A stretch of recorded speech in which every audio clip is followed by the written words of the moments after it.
త్రిత్వం తర్వాతి 13వ ఆదివారం కొరకు ఈ యొక్క ఆరాధనను జరిగించుకున్నాము. ఈ యొక్క ఆరాధన క్రమంని మొదలుపెట్టగా ముందుగా కీర్తన పుస్తకంలో నుంచి 7వ కీర్తన సన్నుతింతుమో ప్రభుతో మొదలు పెట్టుకున్నాం. 7వ కీర్తన సన్నుతింతుమో ప్రభు. సన్నుతింతుమో ప్రభు సదమలమగు భక్తితో, సన్నుతింతుమో ప్రభు సదమలమగు భక్తితో, కన్న తండ్రి కావుమా కలుషములేడబాపుమా,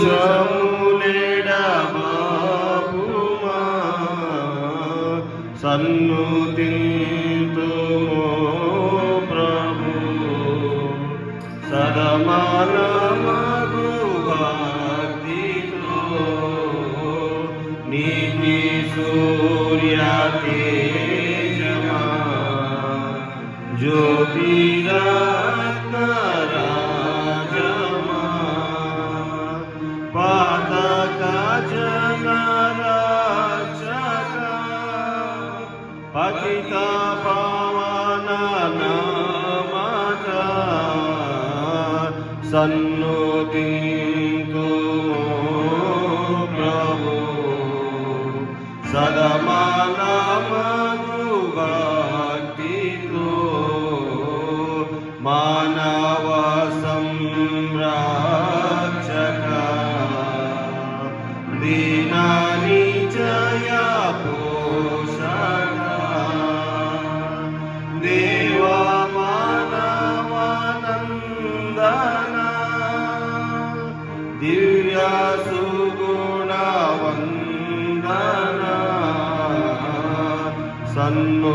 సన్నుతింతుమో ప్రభు సదమలమగు భక్తితో, ప్రేమ తత్వ బోధక క్షేమదాత నీవేగా, కామిత ఫలదాయక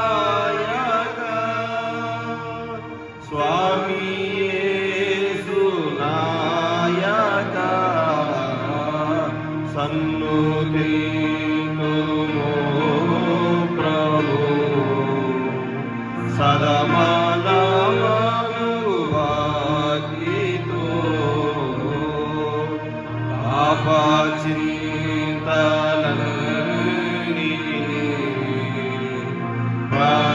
పరద్రోలుమో ప్రభు, నీ పవిత్ర నామము నిరతము స్మరించెదా, సన్నుతింతుమో ప్రభు సదమలమగు భక్తితో.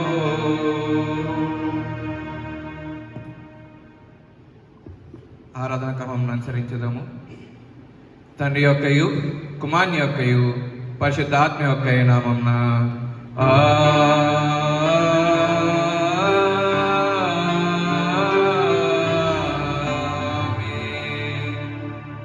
నీ వెలుగును నీ సత్యంను బయలుదేరజేయము. అవి నాకు త్రోవ చూపును.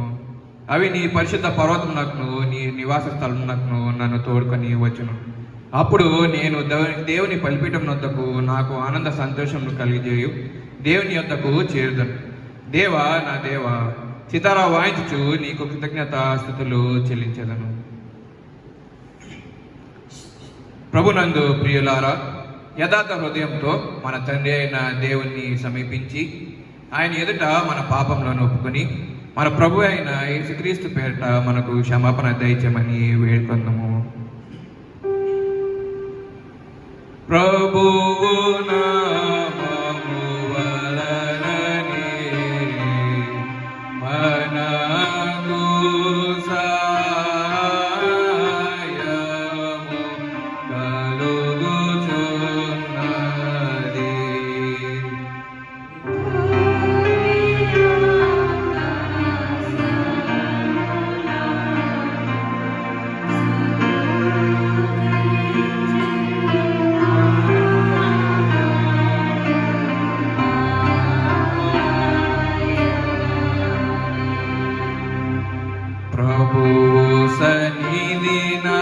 అతిక్రమములు నేను ఒప్పుకొందునను కొంటిని.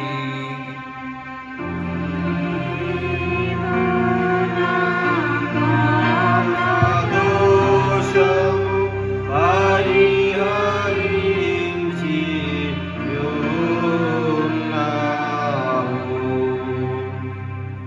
మా సృష్టికర్తవు విమోచకుడు అయిన సర్వశక్తి గల దేవ, దీనులము పాపులమగు మేము స్వాభావికంగా పాపులమనియు అపవిత్రులమనియు తలపు వలన మాట వలన క్రియ వలన నీకు విరోధంగా పాపం చేస్తామనియు నీ ఎదుట ఒప్పుకొంచున్నాం. కావున మేము మా ప్రభు అయిన యేసుక్రీస్తు నిమిత్తంన నీ కృపను వెదుకుచు వేడుకొంచు మితిలేని కనికరం గల నీ యొద్దకు ఆశ్రమకై వచ్చుచున్నాము.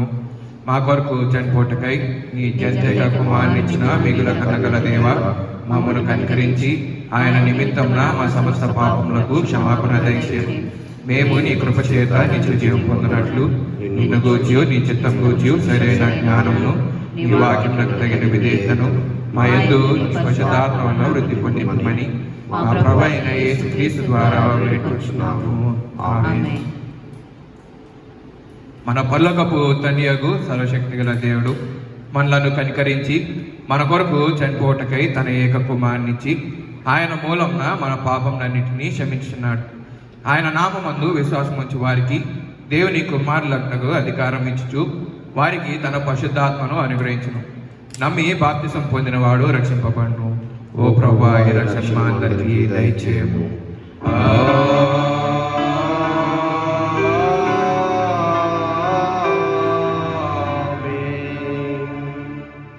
త్రికోణ తర్వాతి 13వ ఆదివారం కొరకు ఏర్పాటు చేయబడినటువంటి ప్రారంభ గీతము. యెహోవా నీ నిబంధనను జ్ఞాపకం చేసుకొను, నలిగిన వానిని అవమానంతో వెనుకకు మరలనీయకు. దేవా లెమ్ము, నీ వ్యాజ్యము నడుపుము, నీ విరోధులు చేయు గల్లొత్తు మరవకము. దేవా, నీవు నిత్యము మమ్మని విడనాడితివేమి? నీవు మేపు గొర్రెల మీద నీ కోపము పొగరాచుచున్నదేమి? ఇంత పర్యంతము ప్రారంభ గీతము. తండ్రికి కుమారునికి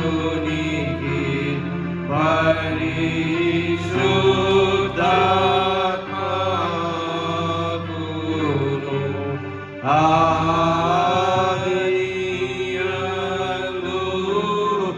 ఇప్పుడు ఎల్లప్పుడూ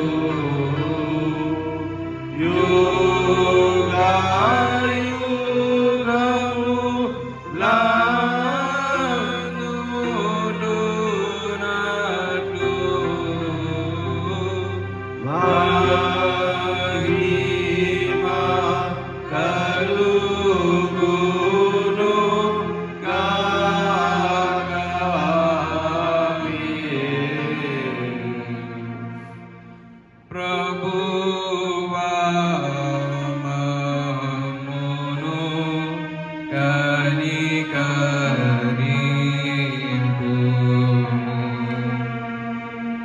ప్రభువా మమ్మును కనికరింపుము. క్రీస్తు మమ్మును కనికరింపుము.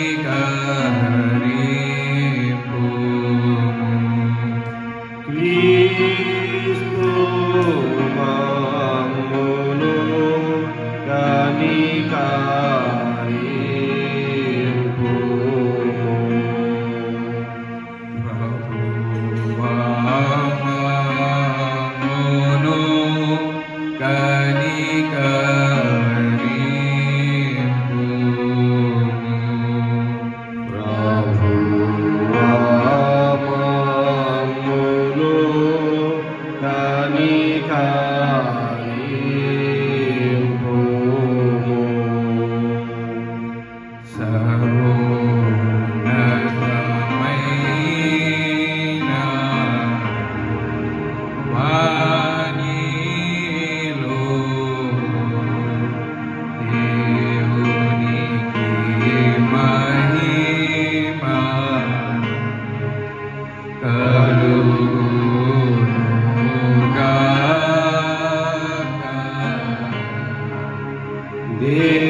తండ్రి అయిన దేవుని యందు పరిపూర్ణ మహిమతో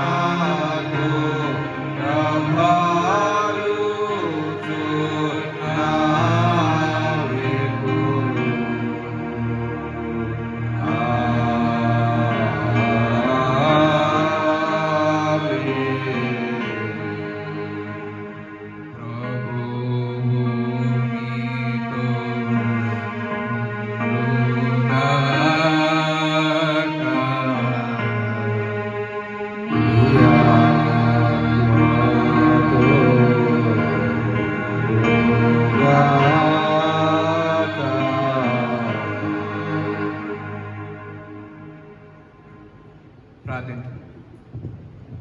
సర్వశక్తి గల నిత్యుడైన దేవ, విశ్వాసము, నిరీక్షణ, ప్రేమయు మాలో వృద్ధి చేసి నీవు వాగ్దానం చేసినది పొందులాగన నీవు ఆజ్ఞాపించు వాటిని మేము ప్రేమించినట్లు దయచేయమని నీతోనూ పరిశుద్ధాత్మతోనూ సదైక దేవుడివై యుగయుగములు జీవించుచు పరిపాలించుచునుండు నీ కుమారుడును మా ప్రభు అయిన యేసుక్రీస్తు ద్వారా వేడుకొంచున్నాము. ఆమేన్.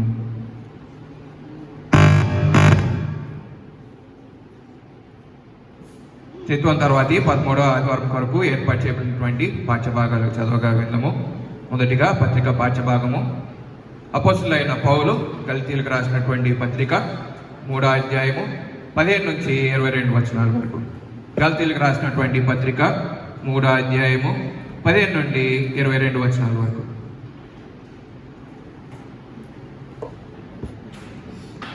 Scripture reading taken from book of Galatians chapter 3, 15 to 22.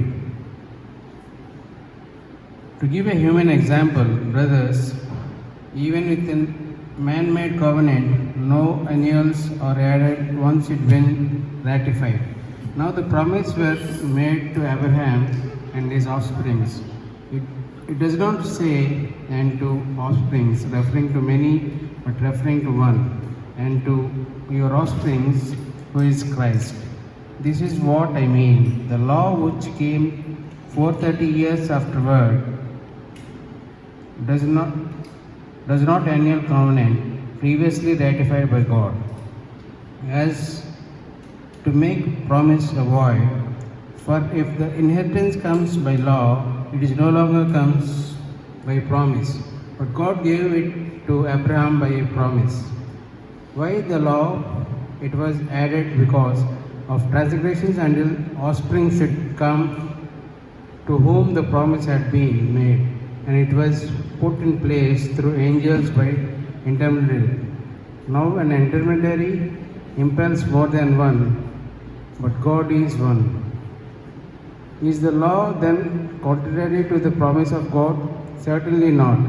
For if the law has been given that could give life, then righteousness would be indeed be by the law.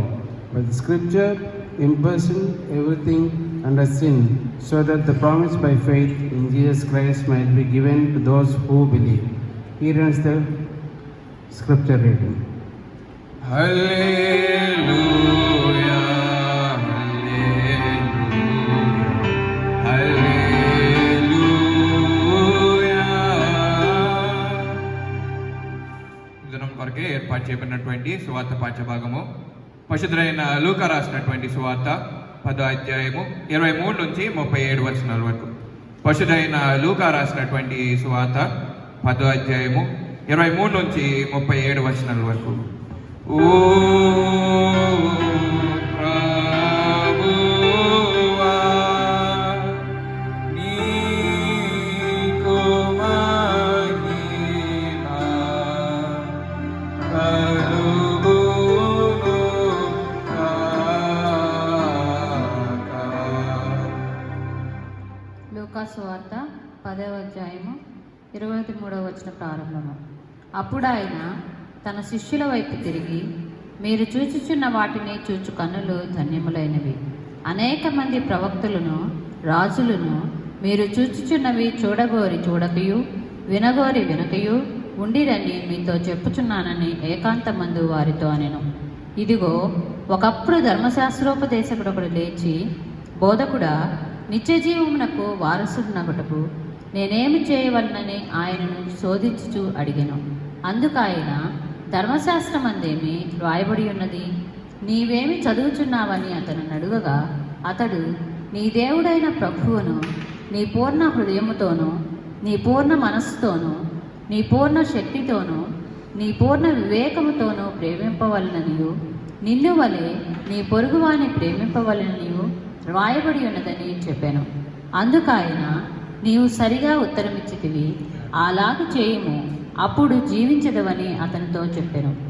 అయితే తాను నీతిమంతుడైనట్టు కనబరుచుకొనగోరి అతడు, అవును కాని నా పొరుగువాడెవడని యేసును అడిగిన. అందుకు యేసు ఇట్లనెను, ఒక మనుష్యుడు యెరూషలేము నుండి యెరికో పట్టణమునకు దిగివెళ్ళుచు దొంగల చేతిలో చిక్కెను. వారు అతని బట్టలు దోచుకొని అతని కొట్టి కొరప్రాణముతో విడిచిపోయిరి. అప్పుడు ఒక యాజకుడు ఆ త్రోవను వెళ్ళుట తటస్థించెను. అతడు అతనిని చూచి ప్రక్కగా పోయెను.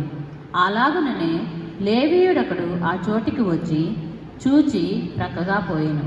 అయితే ఒక సమరయుడు ప్రయాణమైపోవచ్చు అతడు పడియున్న చోటికి వచ్చి అతనిని చూచి అతని మీద జాలిపడి దగ్గరకు పోయి నూనెయు ద్రాక్షారసమును పోసి అతని గాయములను కట్టి తన వాహనం మీద ఎక్కించి ఒక పూటకోళ్ల వాని ఇంటికి తీసుకొని పోయి అతని పరామర్శించెను. మరునాడతడు 2 దేనారములు తీసి ఆ పూటకోళ్ల వానికిచ్చి, ఇతని పరామర్శించుము, నీవింకేమైనాను ఖర్చు చేసిన ఎడల నేను మరలా వచ్చినప్పుడు అది నీకు తీర్చదనని అతనితో చెప్పిపోయెను. కాక దొంగల చేతిలో చిక్కిన వానికి, ఈ ముగ్గురులో ఎవడు పొరుగువాడాయనని నీకు తోచుచున్నది అని యేసు అడగగా, అతడు అతని మీద జాలిపడిన వాడే అనెను. అందుకు యేసు, నీవును వెళ్ళి అలాగు చేయమని అతనితో చెప్పెను. ఇంతటితో సువార్త పాఠ్యం వరకు ఓ క్రీస్తు, నీకు స్తోత్రము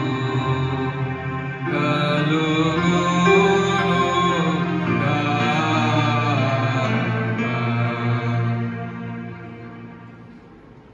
అపోస్తల విశ్వాస ప్రమాణంను ఒప్పుకుందాము. భూమి ఆకాశంలో సృజించిన సర్వశక్తి గల తండ్రి అయిన దేవుణ్ణి నమ్ముచున్నాను. ఆయన ఏక కుమారుడును మన ప్రభు అయిన యేసుక్రీస్తుని నమ్ముచున్నాను. ఈయన పరిశుద్ధాత్మ వలన గర్భమున ధరింపబడి కన్య అయిన మరియకు పుట్టి పొంతు పిలాతు అధికారం క్రింద శ్రమపడి సిలువ వేయబడి చనిపోయి సమాధి చేయబడిననియు అదృశ్య లోకంలోనికి దిగిననియు చనిపోయిన వారిలో నుండి 3వ దినం లేచి పరలోకమునకు ఎక్కి సర్వశక్తి గల తండ్రి యొక్క దేవుని కుడి చేతి వైపున కూర్చుండి ఉన్నాడనియు సజీవులకు మృతులకు తీర్పు చేయుటకు అక్కడి నుండి వచ్చిననియు నమ్ముచున్నాను. పరిశుద్ధ ఆత్మ నమ్ముచున్నాను. పరిశుద్ధ క్రైస్తవ సంఘముగు పరిశుద్ధుల సహవాసమును పాప క్షమాపణయు శరీర పునరుద్ధానమును నిత్య జీవంలో ఉన్నవని నమ్ముచున్నాను. ఆమేన్.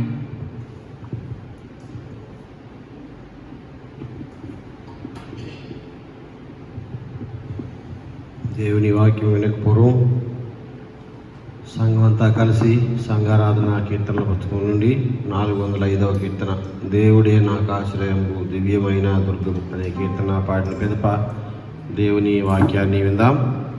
సంఘారాధన కీర్తనల పుస్తకం నుండి 405వ కీర్తన, దేవుడే నాకు ఆశ్రయంబు దివ్యమైన దుర్గం అనే కీర్తన పాడదాం. దేవుడే నాకాశ్రయంబు దివ్యమైన దుర్గము మహావినోదు రాపదల సహాయుడై నన్రోజును అభయ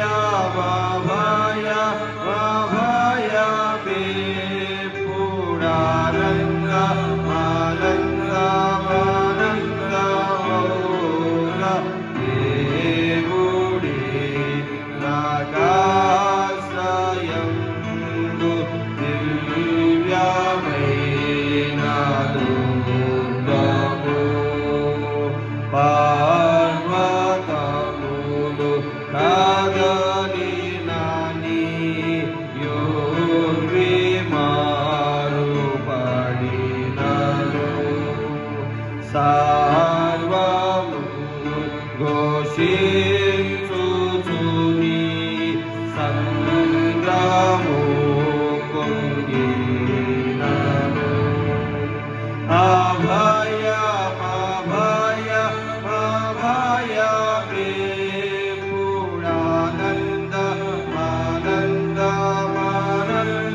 ఆనందమానందమానందమోగా దేవుడి నాకాశ్రయము దివ్యమైన దుర్గము. దేవుడి గురు తోడుగాగ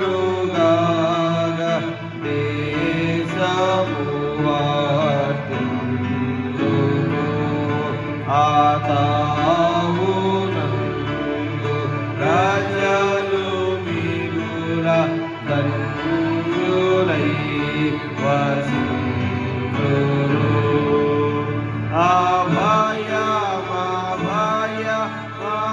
అభయమే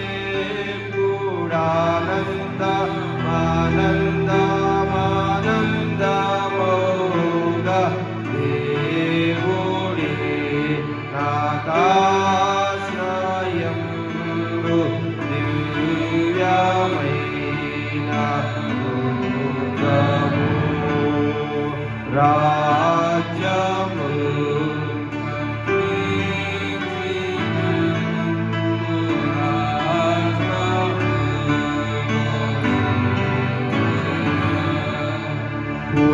పూజ్యుడవు యెహోవా వైరి పూని సంహరించుము.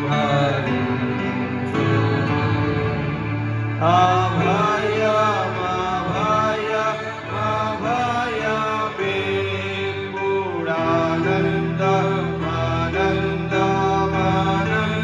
పూడానందమానందమానందమోగా దేవుడి నాకాశ్రయము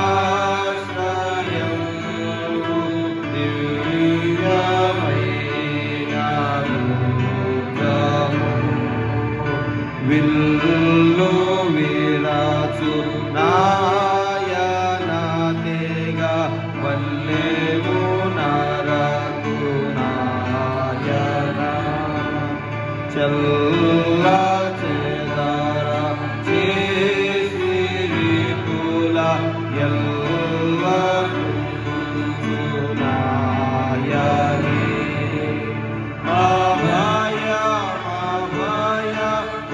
అభయమే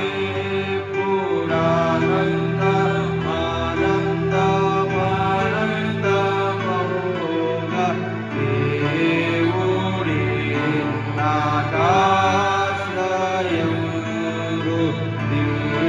దివ్యమైన దుర్గము.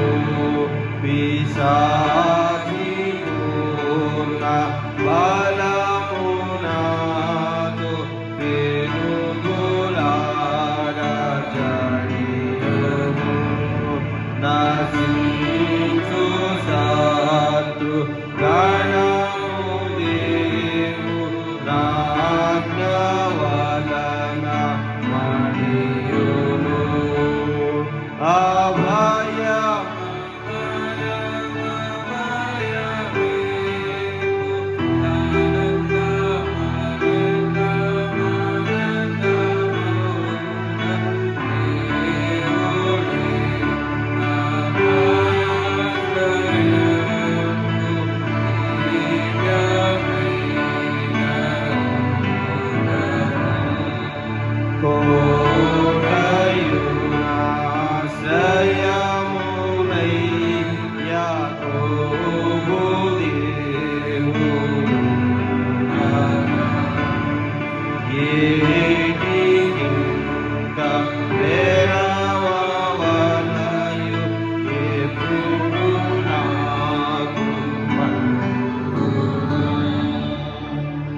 సర్వశక్తి నిచ్చినమైన మా పరలోక తండ్రి, నీ పరిశుద్ధ నామానికి వందనాలు, స్తుతులు, స్తోత్రము చెల్లించున్నాం. క్రిస్తులోని 13వ ఆదివారంలో ఎవరైనా నీ వాక్యము విన్నయుడిగా నా నోటి మాటలు మా అందరి హృదయించాను నీకు అంగీకారంగా ఉంచమని వేడుకొని చూన్నాము తండ్రి. ఆమె మన తండ్రి దేవుని నుండి ప్రభు ఆయన యేసుక్రీస్తు నుండి కృపయు సమాధానములు మీకు కలుగునుగాక. ఆమె. ప్రియమైన దేవుని సంగమా, దేవుని యొక్క ఉచితమైన కృప చేత మరి యొక్క ఆదివారం దేవుని వాక్యాన్ని పరోక్షంగా ప్రత్యక్షంగా దేవాలయంలోకి వచ్చి వినలేకపోయినప్పటికీ పరోక్షంగా గృహాల వద్దనే ఉండి దేవుని వాక్యాన్ని వినే భాగ్యం దేవుడు మనందరికీ దయచేసిన విధానాన్ని బట్టి దేవునికి వందనాలు చెల్లించబద్దులమై ఉన్నాం. అనేక మందికి లేని ఘనత దేవుడు మనకు దయచేసిన విధానాన్ని బట్టి దేవునికి వందనాలు. ప్రియమైన దేవుని విడులారా, గడిచిన వారం నుండి ఈ వారం వరకు మనము దేవుడు సంతోషంతోనూ సమాధానంతోనూ పూర్తి ఆరోగ్యంతోనూ సంరక్షించి ఆయన యొక్క పరిశుద్ధ వాక్యాన్ని వినగలిగేటువంటి శక్తిని దేవుడు మనకు దయచేసిన విధానాన్ని బట్టి దేవునికి వందనాలు చెల్లించబద్దులమై ఉన్నాం. గడిచిన సమయం అంతట్లో కూడా మనను మంచి ఆరోగ్యంతో దేవుడు ఉంచిన విధానాన్ని బట్టి వందనాలు. మనం ఈ రోజు కొరకు చదవబడినటువంటి 2 వాక్య భాగాలు గలతీయులకు రాసిన పత్రిక 3వ అధ్యాయం 15వ వచనం నుండి 22వ వచనం వరకు వాగ్దానము వర్సెస్ ధర్మశాస్త్రం, లేదంటే దేవుని వాగ్దానము, దేవుని ధర్మశాస్త్రం. వాగ్దానం ఏ విధంగా పనిచేస్తుంది, ధర్మశాస్త్రం ఏ విధంగా పనిచేస్తుంది అనేటువంటి విషయాన్ని సంఘానికి, గలతీ సంఘానికి పౌలు చాలా నిశిత పరిశీలనతో రాసినటువంటి విషయాలు. తర్వాత భాగంలో స్వార్థ పాఠ్యభాగం పరిశుద్ధులైన లూకా రాసిన స్వార్థ 10వ అధ్యాయం 23 నుంచి 37 వచనాల్లో కనుక చూసినట్లయితే, ప్రియమైన దేవుని బిడ్డలారా, ప్రధానమైనటువంటి ఆజ్ఞ ఏది అని ప్రభువారు తన శిష్యులతో పాటు అక్కడ చేరి ఉన్న ప్రజలకు తెలియజేసినటువంటి సంగతి ప్రియమైన దేవుని బిడ్డలారా, మన యొక్క వాక్య భాగంలోని ముఖ్య అంశంలోనికి వెళ్ళక పూర్వం పౌలు సంఘానికి తెలియజేసినటువంటి మాటలు కనుక మనం చూసినట్లయితే, ఈ ప్రధానమైనటువంటి ఆజ్ఞకు ముందుగా గలతీ సంఘానికి పౌలు రాసినటువంటి మాటలు, గలతీయులకు రాసిన పత్రిక 3వ అధ్యాయం 15 నుండి 22 వచనాలు కనుక చూసినట్లయితే, సహోదరులారా, మనుష్య రీతిగా మాట్లాడుచున్నాను. మనుషుడు చేసిన ఒడంబడిక అయినను స్థిరపరచబడిన తరువాత ఎవడనూ దాన్ని కొట్టివేయడు, దానితో మరేమీ కలపడు. అబ్రహామునకును అతని సంతానమునకు వాగ్దానము చేయబడిను. ఆయన అనేకులను గూర్చి అన్నట్లు సంతానములను అని చెప్పక ఒకని గూర్చి అన్నట్టే నీ సంతానమునకు అని, ఆ సంతానము క్రీస్తు. ప్రియమైన దేవుని బిడ్డలారా, పౌలు చెప్తూ చాలా క్యాజువల్గా నేను మనుష్య రీతిగా చెప్తా ఉన్నాను. మనము మనుషులమైన మనమే ఏదైనా ఒక అగ్రిమెంట్ చేసుకుంటే, ఒక ఒడంబడికను లేదంటే ఒక అగ్రిమెంట్ కనుక చేస్తే మనుషులమైన మనమే దాన్ని దాటడానికి చాలా మనకి రూల్స్ అండ్ రెగ్యులేషన్స్ ఉంటాయి.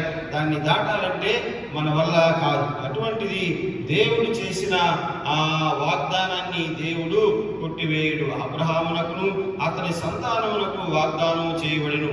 ఆయన అనేకులను గుర్చి అన్నట్లు సంతానమునకును అని చెప్పగా ఒకరి గుర్చి అన్నట్టు నీ సంతానముకు అనిను. అక్కడ ప్లూరల్ తీసేసి అనేక మంది అబ్రహాము తర్వాత వచ్చినటువంటి తరతరాలను గురించి సంతానములు అనకుండా మీ యొక్క సంతానం, ఒక యూనివర్సల్ ఫ్యామిలీ అన్నట్టుగా ఆ సంతానము క్రీస్తు. ఇదిగో ఎందుకని ప్లూరల్ వాడలేదంటే, ఇదిగో నీకు ఒడంబడిక చేస్తా ఉన్నాను, నీ సంతానము ఇదిగో అనేకులకు మాదిరికరంగా ఉంటుంది, లేదంటే నీ సంతానము వృద్ధి చెందుతుంది. ఎక్కడి వరకు వృద్ధి చేస్తుందంటే యేసు క్రీస్తు వరకు వృద్ధి చెందుతుంది. లేదంటే లోక పాపాలను రక్షించగలిగినటువంటి వ్యక్తి వచ్చే వరకు, తండ్రి యొక్క కుమారుడు నీ సంతానంలో నుంచి బయటకు వచ్చే వరకు నీ సంతానం అభివృద్ధి చెందుతుంది. అందుకనే నీ నీ నీ అని పొద్దాకలా, లేదంటే పొద్దాకల మీకు అనకుండా నీ సంతానమేనే చెప్తున్నాడు. నేను చెప్పినది ఏమనగా 430 20 సంవత్సరాలైన తర్వాత వచ్చిన ధర్మశాస్త్రము వాగ్దానమును నిరర్ధకము చేయనంతగా పూర్వము దేవుని చేత స్థిరపరచబడిన నిబంధన కొట్టివేయదు. ఒక 450 సంవత్సరాల తర్వాత వచ్చినటువంటి మోషేకి ఇచ్చినటువంటి ధర్మశాస్త్రం ముందు దేవుడు చెప్పిన మాటల్ని కొట్టివేయదు. కాబట్టి ఇది స్థిరపరుస్తుందని మీరు నమ్మాలి ప్రియమైన దేవుని బిడ్డలారా అని సంఘానికి రాస్తా ఉన్నాడు. ఆ స్వాస్థ్యము ధర్మశాస్త్రం మూలముగా కలిగిన ఇక వాగ్దానం మూలముగా కలిగినది కాదు. అయితే దేవుడు అబ్రహాములకు వాగ్దానం వల్లనే దానిని అనుగ్రహించాడు. దేవుడు అబ్రహాముకి వాగ్దానం మూలంగా ఏమనుగ్రహించాడంటే నీ సంతానంలో నుంచి క్రీస్తు ప్రభు వచ్చే వరకు, లేదంటే తండ్రి యొక్క కుమారుడు నరరూపిగా ఈ సంతానంలో నుంచి వచ్చే వరకు ఇది కొట్టివేయబడదు, లేదంటే తోసివేయబడదు. కాబట్టి ఇదిగో మీరు దేవుని బిడ్డలుగా ఉండండి అని చెప్పినటువంటి మాట. అలాగైతే ధర్మశాస్త్రము ఎందుకు? ఒకవేళ ఈ ధర్మశాస్త్రం ఇంకా ఎందుకు 450 సంవత్సరాల తర్వాత వచ్చిన మా ధర్మశాస్త్రము వాగ్దానం కనుక ఉన్నట్లయితే, ఒకవేళ ఒక పక్కన మనకి వాగ్దానం ఉంది కదా, ఇంకా ధర్మశాస్త్రం ఎందుకు? వాగ్దానం ప్రకారం వెళ్తే ఇదిగో దేవుని బిడ్డలు కాబట్టి ఏమైనా చేయొచ్చు. వాగ్దానం ఉంది కాబట్టి ఏమైనా చేయొచ్చు. తండ్రి నేను నిన్ను ప్రేమిస్తా ఉన్నాడు, ఐ లవ్ యు అని ఫాదర్ అన్నాడు కాబట్టి సన్ ఏమైనా చేయొచ్చు. వాడి ఇష్టం వచ్చినట్టు ఎగరొచ్చు. కానీ ధర్మశాస్త్రం ఎందుకుందంటే తండ్రికి కుమారుడికి మధ్యలో కూడా రూల్స్ అండ్ రెగ్యులేషన్స్ ని పెట్టడానికి, లేదంటే కుమారుడు తప్పు చేస్తే తండ్రి సరిదిద్దడానికి ఈ యొక్క మాదిరికరమైనటువంటిది ఈ యొక్క మన ధర్మశాస్త్రం. It is a scaling thing, లేదంటే ఒక స్కేల్ లాంటిది. దాన్ని కొలబద్దలాగా ఆ యొక్క ధర్మశాస్త్రం ఉపయోగపడుతుంది. కాబట్టి ఇదిగో ఆ సంతానం వచ్చే వరకు అది అతిక్రమములను బట్టి దానికి తర్వాత ఇవ్వబడిను. అది మధ్యవర్తి చేత దేవదూతల ద్వారా నియమింపబడిను. మధ్యవర్తి ఒకనికి మధ్యవర్తి కాడు, కానీ దేవుడు ఒకడే. ధర్మశాస్త్రము దేవుని వాగ్దానములకు విరోధమైనదా?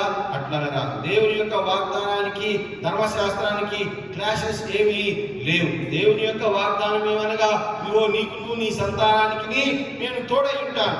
ఇదిగో ఈ తోడుగా ఉండే భాగంలోనే వచ్చింది వాగ్దానం. కానీ ఇదిగో దేవుని యొక్క వాగ్దానాన్ని సరిచేయడానికి ఈ యొక్క ధర్మశాస్త్రం రాలా. ధర్మశాస్త్రం వచ్చింది ఎందుకు? దేవుడు ఒక మాట చెప్పాడు, లేదంటే దేవుడు ఆదిలో చెప్పిన మాట. అబ్రహాంకి ఇచ్చిన వాగ్దానం ఏంటంటే, నేను నీకును నీ సంతానమునకు తోడుగా ఉంటాను, నీ సంతానాన్ని ఇసుకోలేనంతా చేస్తాను, నీ సంతానం అభివృద్ధి చెందుతుంది అని చెప్పాడు. తర్వాత ధర్మశాస్త్రం వచ్చింది. ధర్మశాస్త్రం ఎందుకు వచ్చిందంటే, ఇదిగో ధర్మశాస్త్రం దేవుడు మరలా ఎందుకు ఇచ్చాడంటే, వాగ్దానాన్ని కొట్టివేసి ధర్మశాస్త్రం ఇవ్వాల, వాగ్దానానికి బదులుగా ధర్మశాస్త్రం ఇవ్వాల, వాగ్దానంతో పాటు ఈ యొక్క ధర్మశాస్త్రాన్ని కూడా ఇచ్చాడు. ఇదిగో 450 సంవత్సరాల తర్వాత ఈ యొక్క ధర్మశాస్త్రం వచ్చింది. దేనికంటే ఈ వాగ్దానంలో ఏమైనా ఇదిగో ప్రజలు అవకతవకలు చేస్తారేమో, దేవుని వాగ్దానం ఉంది కాబట్టి వీళ్ళు ఏమైనా చేస్తారేమోనని ఈ యొక్క ధర్మశాస్త్రం ఇవ్వబడింది. వాగ్దానం ఉంది కాబట్టి దేవుని తిట్టారు, వాగ్దానం ఉంది కాబట్టి బయలు దేవతలు చేశారు, వాగ్దానం ఉంది కాబట్టి బాబేలు టవర్ ని ప్రారంభించారు, వాగ్దానం ఉంది కాబట్టి వాళ్ళు ఇష్టం వచ్చినట్లు తిరిగారు. ఇదిగో దేవుని యొక్క వాగ్దానాన్ని అలుసుగా చేసుకుంటే ఇదిగో అది కుదరదు. దేవుని యొక్క వాగ్దానం అలుసు అవుతుందని, లేదంటే దేవుని యొక్క వాగ్దానం లాగా నిలబడటానికి ధర్మశాస్త్రము ఇవ్వబడింది. ఇదిగో దేవుని యొక్క వాగ్దానాన్ని తప్పుడు దారి పట్టించకుండా ధర్మశాస్త్రము ఇవ్వబడింది. కాబట్టి ఇదిగో మీరు వాగ్దానంకి మధ్యవర్తులు, లేదంటే వాగ్దానం అందు నిలిచిన వారై ధర్మశాస్త్రాన్ని పాటించేవారుగా ఉండండి. యేసు క్రీస్తునందరి విశ్వాస మూలముగా కలిగిన వాగ్దానము విశ్వసించు వారికి అనుగ్రహింపబడినట్లు లేఖనము అందరికీ పాపములో బంధించెను. లేఖనము అందరినీ పాపములో బంధించెను. విశ్వసించు వారికి అనుగ్రహింపబడినట్లు, లేదంటే యేసు క్రీస్తు అందరి విశ్వాస మూలముగా కలిగిన వాగ్దానము విశ్వసించు వారికి అనుగ్రహింపబడినట్లు లేఖనము అందరినీ పాపములో బంధించెను. కానా ఇదిగో యేసు క్రీస్తునందు విశ్వాసము కలవాడై విశ్వాసము వెల్లడి కాకమునకు, లేదంటే ఇక ముందుకు బయలుపరచుకోవు విశ్వాసం అనుభవించవలసిన వారముగా చర్యలో ఉండబడ్డట్టు మనము ధర్మశాస్త్రములకు లోనైన వారము అవుతుంది. కాబట్టి మనం విశ్వాస మూలమున నీతివంతులమని తీర్చబడినట్లు క్రీస్తునందుకు మనలను నడిపించినట్లు ధర్మశాస్త్రం మనకు బాల శిక్షకుడాయను. It has become a guide to us. ఇదిగో దేవుని దగ్గర దగ్గరకు చేర్చడానికి ఇది మనకు బాలశిక్ష అయింది. ఈ యొక్క ధర్మశాస్త్రాన్ని అనుసరించే మనం ఎటువంటి పాపాన్ని చేశామో, ఎంత పాపాలను చేశామో తెలుసుకోవటానికి ఇదిగో యేసుక్రీస్తునందని ఇది ఒక పుస్తకంలాగా ఇవ్వబడింది. క్రీస్తునందు ఉండిన వారికి ఏ శిక్షా విధియు లేదు అని ఇదిగో క్రీస్తు ప్రభువు చెప్తా ఉన్నాడు. ఒక పక్క నుంచి పౌలు కూడా అదే మాటలు చెప్తా ఉన్నాడు. అయితే క్రీస్తు ప్రభువునందు ఉండి ఇదిగో నీవు సరిగా లేని ఎడల ఇదిగో శిక్షా విధి ఖచ్చితంగానే ఉంటుంది. అప్పుడు ధర్మశాస్త్రము తన యొక్క పనిని ప్రారంభిస్తుంది అని తెలుసుకోవాలి. ప్రియమైన దేవుని బిడ్డలారా, ధర్మశాస్త్రం ఒకదాన్ని పాటించి ఇదిగో మిగతా దాన్ని వదిలేసినట్లయితే ఇదిగో ఎవరు కూడా లేదంటే నిత్య రాజ్యాన్ని పొందుకోలేరు. ఇదిగో ప్రధానమైన ఆజ్ఞని నాకు నేను స్వార్థ పాఠ్య భాగంలో చెప్పాను. స్వార్థ పాఠ్య భాగంలోనికి వస్తే ప్రధానమైన ఆజ్ఞని మీరే తీసుకుంటున్నారు, కానీ ఏది ప్రధానమైన ఆజ్ఞని వారు తెలుసుకోలేకపోతా ఉన్నారు. ప్రియమైన దేవుని బిడ్డలారా, ఏర్పాటు చేయబడిన జనాంగాన్ని లేక దేశాన్ని వారు దేవుని ప్రవహించు దేశానికి నడిపించడానికి పాత నిబంధన కాలంలో తండ్రి అయిన దేవుడు 10 ఆజ్ఞలు మోషే ద్వారా ప్రజలకు ఇచ్చాడు. డెకలాగ్ అని అంటాం. 10 ఆజ్ఞలు దేవుని ద్వారా దేవుడు మోషే ద్వారా ఇచ్చాడు. అవి 2 చోట్ల రాయబడ్డాయి. నిర్గమాకాండం 20వ అధ్యాయం మొదటి 17 వచనాలు, తర్వాత ద్వితీయోపదేశకాండం 5వ అధ్యాయం 4 నుంచి 21 వచనాల్లో గనక చూసినట్లయితే ప్రియమైన దేవుని బిడ్డలారా, సంఘహితం గురించి లేదంటే దేశం యొక్క ఆ పరిస్థితులను అనుసరించి ప్రజలను లేదంటే ఈ చూజన్ రేస్ ఏర్పాటు చేయబడినటువంటి ఈ జనాంగానికి ఈ డెకలాగ్ ఈ యొక్క 10 ఆజ్ఞలు ఇవ్వబడ్డాయి. ప్రియమైన దేవుని బిడ్డలారా, అందులో 3 దేవునికి సంబంధించినవి. మొట్టమొదటి 3 ఆజ్ఞలు దేవునికి సంబంధించినవి. తర్వాత వచ్చేటువంటి 7 ఆజ్ఞలు సంఘహితానికి, వ్యక్తిగత నీతికి, నైతిక నియమాలకు సంబంధించినటువంటి ఆజ్ఞలు 7. ప్రియమైన దేవుని బిడ్డలారా, నూతన నిబంధన కాలం వచ్చేసరికి ప్రజలు శిలువ రక్తంతో శుద్ధి చేయబడటానికి గాను మరియు వారి జీవన శైలి త్రిత్వదేవునికి సరిపడేదిగా ఉండటానికి కుమారుడు వాటిని 10 ఆజ్ఞల్ని 2 ఆజ్ఞలు చేశాడు. ఆ 2 ఆజ్ఞలను ఇదిగో 10 ఆజ్ఞలుగా పొందుపరిచారు. మత్తయి సువార్త 22వ అధ్యాయం 36, 39 వచనాలు, మార్కు సువార్త 12వ అధ్యాయం 28 నుంచి 31 వచనాలు, లూకా సువార్త 10వ అధ్యాయం 27 నుంచి 28 వచనాలు కనుక చూసినట్లయితే ఈ ఆజ్ఞలను మనం చూస్తాం. ప్రధానమైన ఆజ్ఞ ఏదనక శిలువ రక్తం చేత శుద్ధి చేయబడినటువంటి పరిశుద్ధులతో నిత్యాలంకృత అయినటువంటి వధువు సంఘానికి పౌలు ఆజ్ఞలను కలిపి ఒక్క ఆజ్ఞ సంఘ హితము, క్షేమము, వ్యక్తిగత పరిశుద్ధత కొరకు 10 ఆజ్ఞలను కలిపి ఒక్కటిగా పొందుపరిచాడు. ప్రియమైన దేవుని బిడ్డలారా, 10 2 అయినాయి, 2 1 అయింది. గలతీయులకు రాసిన పత్రిక 5వ అధ్యాయం 14వ వచనం, ధర్మశాస్త్రం అంతయు నిన్ను వలె నీ పొరుగు వారిని ప్రేమించుము అను ఒక్క మాటలో సంపూర్ణము అయి ఉన్నది. ధర్మశాస్త్రం అంతా కూడా నిన్ను వలె నీ పొరుగు వారిని ప్రేమించు అనేటువంటి ఒక్క మాటలో పొందుపరచబడి ఉన్నది. అదే టెక్స్ట్ ని మనం లూకా సువార్త 10వ అధ్యాయం 23 నుంచి 27 వచనాలు 37 వచనాల్లోను, అదేవిధంగా మార్కు సువార్త 12వ అధ్యాయం 28 నుంచి 31 వచనాల్లోను, మత్తయి సువార్త 22వ అధ్యాయం 36 నుంచి 39 వచనాల్లో కూడా చూస్తాం. ప్రియమైన దేవుని బిడ్డలారా, 12వ అధ్యాయం మొదటి నుండి ఆయన నీతి నియమాల గురించి, వ్యక్తిగత ఎదుగుదల గురించి, సంఘహితం గురించి, ఈ యొక్క లా గురించి ఆ ఉపన్యాసం ఎక్కడ ఉన్న వారికి చెప్తా ఉన్నాడు. ఆ సందర్భాల్లో మార్కు సువార్తలో కనుక చూస్తే ఆ సందర్భాల్లో ఒక శాస్త్రి వచ్చి, ధర్మశాస్త్ర ఉపాసన చేసిన వాడు వచ్చి ఆయనను చిక్కు పెట్టవాలని అడిగినటువంటి ప్రశ్న.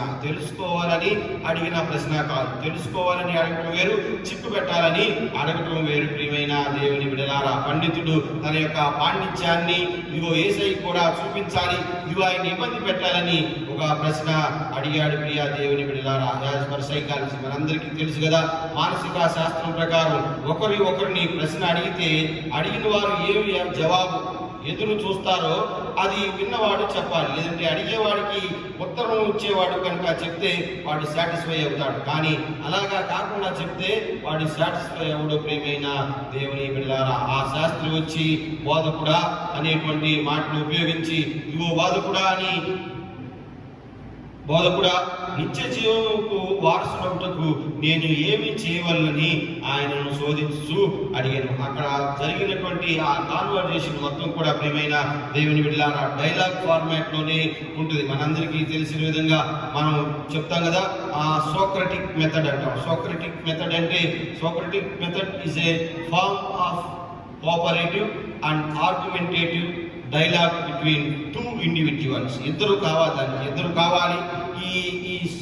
ఈ మెథడ్ సోక్రటిక్ మెథడ్ అని అంటాం. ఇంగ్లీష్లో దీన్ని సోక్రటిక్ మెథడ్ అంటాం. తెలుగులో కూడా ఉత్తర ప్రత్యుత్తరవాదం అని కూడా అంటాం. ప్రియమైన దేవుని బిడ్డలారా, వచ్చిన తర్వాత అప్పుడు ఆయన తన శిష్యుల వైపు చూసి ఆయనతో మాట్లాడిన పిదప ఇదిగో ఒక ధర్మశాస్త్రకుడు ఒకడు లేచి బోధకుడా, నిత్య జీవములకు వారసులకు నేనేమి చేయవలనని ఆయనను శోధించు అడిగను. ప్రియ దేవుని బిడ్డలారా, ధర్మశాస్త్రోపదేశకుడు అనగా ధర్మశాస్త్రాన్ని అవపాసన చేసినటువంటి వాడు. లేదంటే ఈ యొక్క శాస్త్రులు ఆ రోజుల్లో ధర్మశాస్త్రాన్ని మొత్తాన్ని కంఠోపాఠంగా చెప్పేవాడు. నిత్యరాజ్యానికి వెళ్ళాలి అంటే ధర్మశాస్త్రంలో ఎన్ని రూల్స్ అండ్ రెగ్యులేషన్స్ ఉన్నాయి, వాటన్నింటినీ కూడా పాటిస్తా వచ్చేవాడు. ప్రియమైన దేవుని బిడ్డలారా, అందుకు గాను ఆయన అడిగినటువంటి ప్రశ్నకు ప్రభువారు సమాధానం చెప్తా ఉన్నాడు. శాస్త్రి అడిగిన ప్రశ్న ప్రధానమైన ఆజ్ఞ ఏది అని ఒక వేరే భాగంలో ఉంటుంది.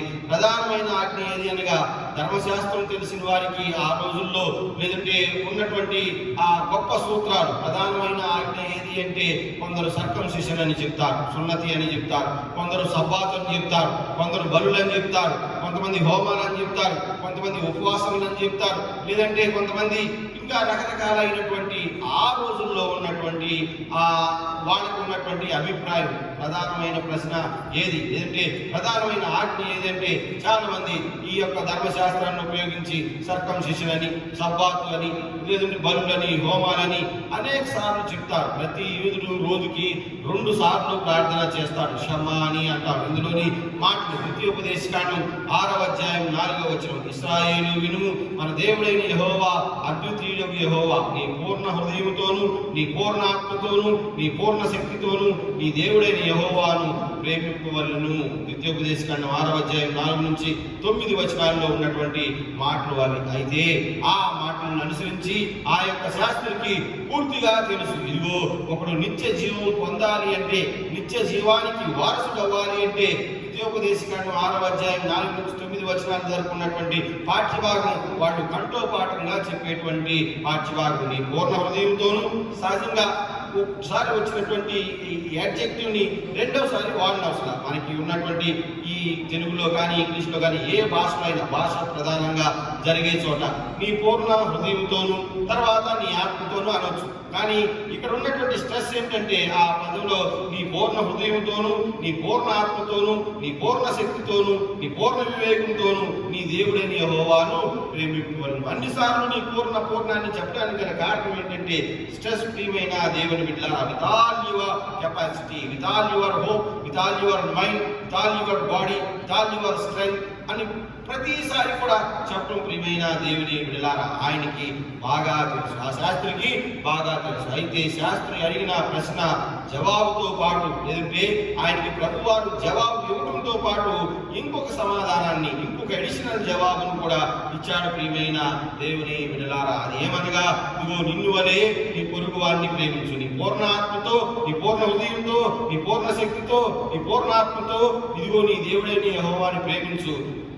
సేమ్ టైం నీ పూర్ణ అన్నిటితో, నీ పూర్ణ ఆత్మతో, నీ పూర్ణ హృదయంతో, నీ పూర్ణ వివేచనతో, నీ పూర్ణ శక్తితో నీ పొరుగు వారిని కూడా ప్రేమించును. ప్రభు వారు చెప్పిన మాట ఆయనకి కొత్త. మొదటిదైతే ఆయనకి శాస్త్రికి తెలుసు, కానీ రెండవది తెలియదు ప్రియమైన దేవుని బిడ్డలారా. పాత నిబంధనలో మొట్టమొదటిగా చెప్పబడినటువంటి రిఫరెన్స్ లేవీకాండం 19వ అధ్యాయం 18వ వచనంలో గనక చూస్తే, ఇదిగో కీడుకు ప్రతి కీడు చేయక, నీ ప్రజల మీద కోపం ఉంచుకొనక, నిన్ను వలె నీ పొరుగు వారిని ప్రేమింపవలెను. ఇదిగో కీడుకి ప్రతి కీడు చేయకుండా, నీ ప్రజల మీద కోపం ఉంచకుండా, ఇదిగో నిన్ను వలె నీ పొరుగు వారిని ప్రేమించు. ఒక్కసాటే ఆ మాట వాడబడింది. ప్రభువారు అది తీసుకొని చెప్తా ఉన్నాడు, ఇదిగో నీ పొరుగు వారిని ప్రేమించుము. శోధించు అడిగాను. మళ్ళా లూకాసు వార్త 10వ అధ్యాయం 26వ వచనం, అందుకు ఆయన ధర్మశాస్త్రమందు ఏమి వ్రాయబడి ఉన్నది, నీవేమి చదువుతున్నావని అతన్ని అడగాక, అతడు నీ దేవుడైన ప్రభువును నీ యొక్క పూర్ణ హృదయముతోనూ, ద్వితీయోపదేశకాండం 6వ అధ్యాయం 5వ వచనం అది నీ పూర్ణ మనస్సుతోను నీ పూర్ణ శక్తితోను నీ పూర్ణ వివేచనతోను ప్రేమింపవలను, నిన్ను వలె నీ పొరుగు వారిని ప్రేమింపవలను. లేవికాండం 19వ అధ్యాయం 18వ వచనంలో కూడా ఉన్నది అదే, నీ పూర్ణ వివేకంతో ప్రేమింపవలను, నిన్ను వలె నీ పొరుగు వారిని ప్రేమింపవలని వ్రాయబడి ఉన్నదని చెప్పగా అందుకు ఆయన నీవు సవిరిగా ఉత్తరమించుది, అలాగు చేయుము అప్పుడు జీవించదు అని అతనితో చెప్పాను. ఈ శాస్త్రి అప్పుడు దాకా చచ్చిపోయి మాట్లాడుతూ ఉన్నాడేంటి, ఆయన ఏమైనా ఆత్మరూపంలో ఏమి మాట్లాడట్లా. ప్రభు వారు చాలా శ్రద్ధగా చెప్పినటువంటి మాట ఏంటంటే, నీవు కనుక నీ ధర్మశాస్త్రంలో ఏం రాస్తుందో నువ్వు ఒకసారి చదువు, నీకేమర్థమైందో నువ్వు చదువు అన్నాడు. ఆయన చదివాడు. ఏమని? ఇదిగో నీ 2 వాక్యాల్ని కలిపి చదివాడు. ఒకటేమో ద్వితీయోపదేశకాండం 6వ అధ్యాయం 5వ వచనంలో ఉన్నది, ఇంకొకటేమో లేవికాండం 19వ అధ్యాయం 18లో ఉన్న విషయాలు. ఆ 2 విషయాలను ఇక్కడ క్రోడీకరిస్తే ఏమవుతుందంటే, ఇదిగో నీ దేవుడైన ప్రభువును నీ పూర్ణ హృదయంతోను నీ పూర్ణ మనసుతోను నీ పూర్ణ శక్తితోను నీ పూర్ణ వివేకంతోను ప్రేమింపవలను. ఇది ద్వితీయోపదేశకాండం 6వ అధ్యాయం. తర్వాత లేవికాండం 19వ అధ్యాయం 18వ వచనం, నిన్ను వలె నీ పొరుగువాన్ని ప్రేమింపవలని రాయబడి ఉన్నదయ్యా అని చెప్పాడు. అప్పుడు ప్రభు వారు అన్నాడు, ఓహో అలాగా, నీవు సరిగానే చెప్పావు. సో దట్ ఇలాగ చేయము అప్పుడు నీవు జీవించదవు.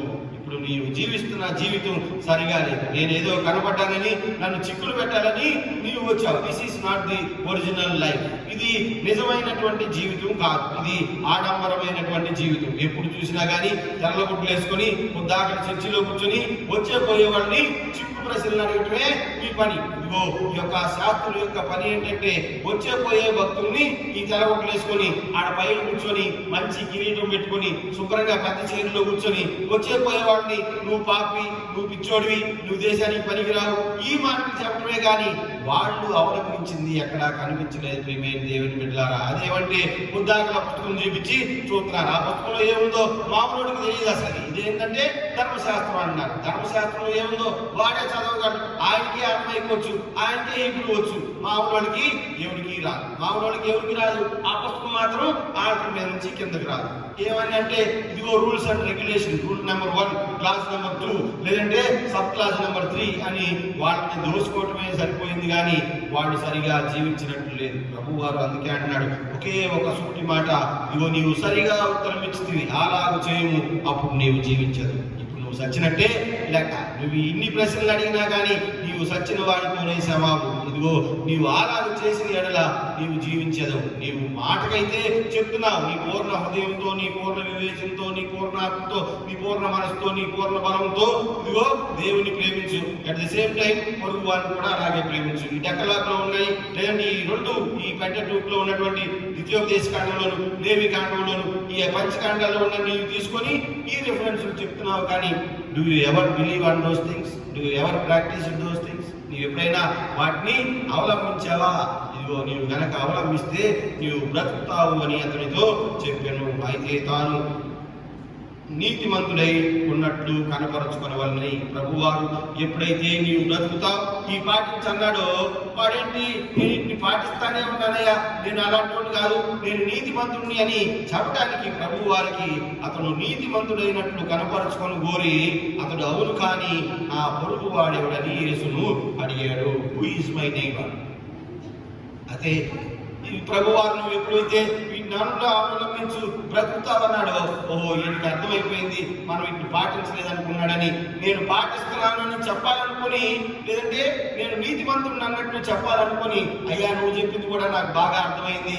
అయితే ఇదిగో ఈ 2వ వాక్యంలో ఉన్నటువంటి ఈ పొరుగు వారి గురించి ఉంది కదా, హూ ఈజ్ మై నైబర్? అయితే నా పొరుగువాడు ఎవడు? ఇది చాలా పెద్ద ప్రశ్న. ప్రియమైన దేవుని బిడ్డలారా, who is your neighbour?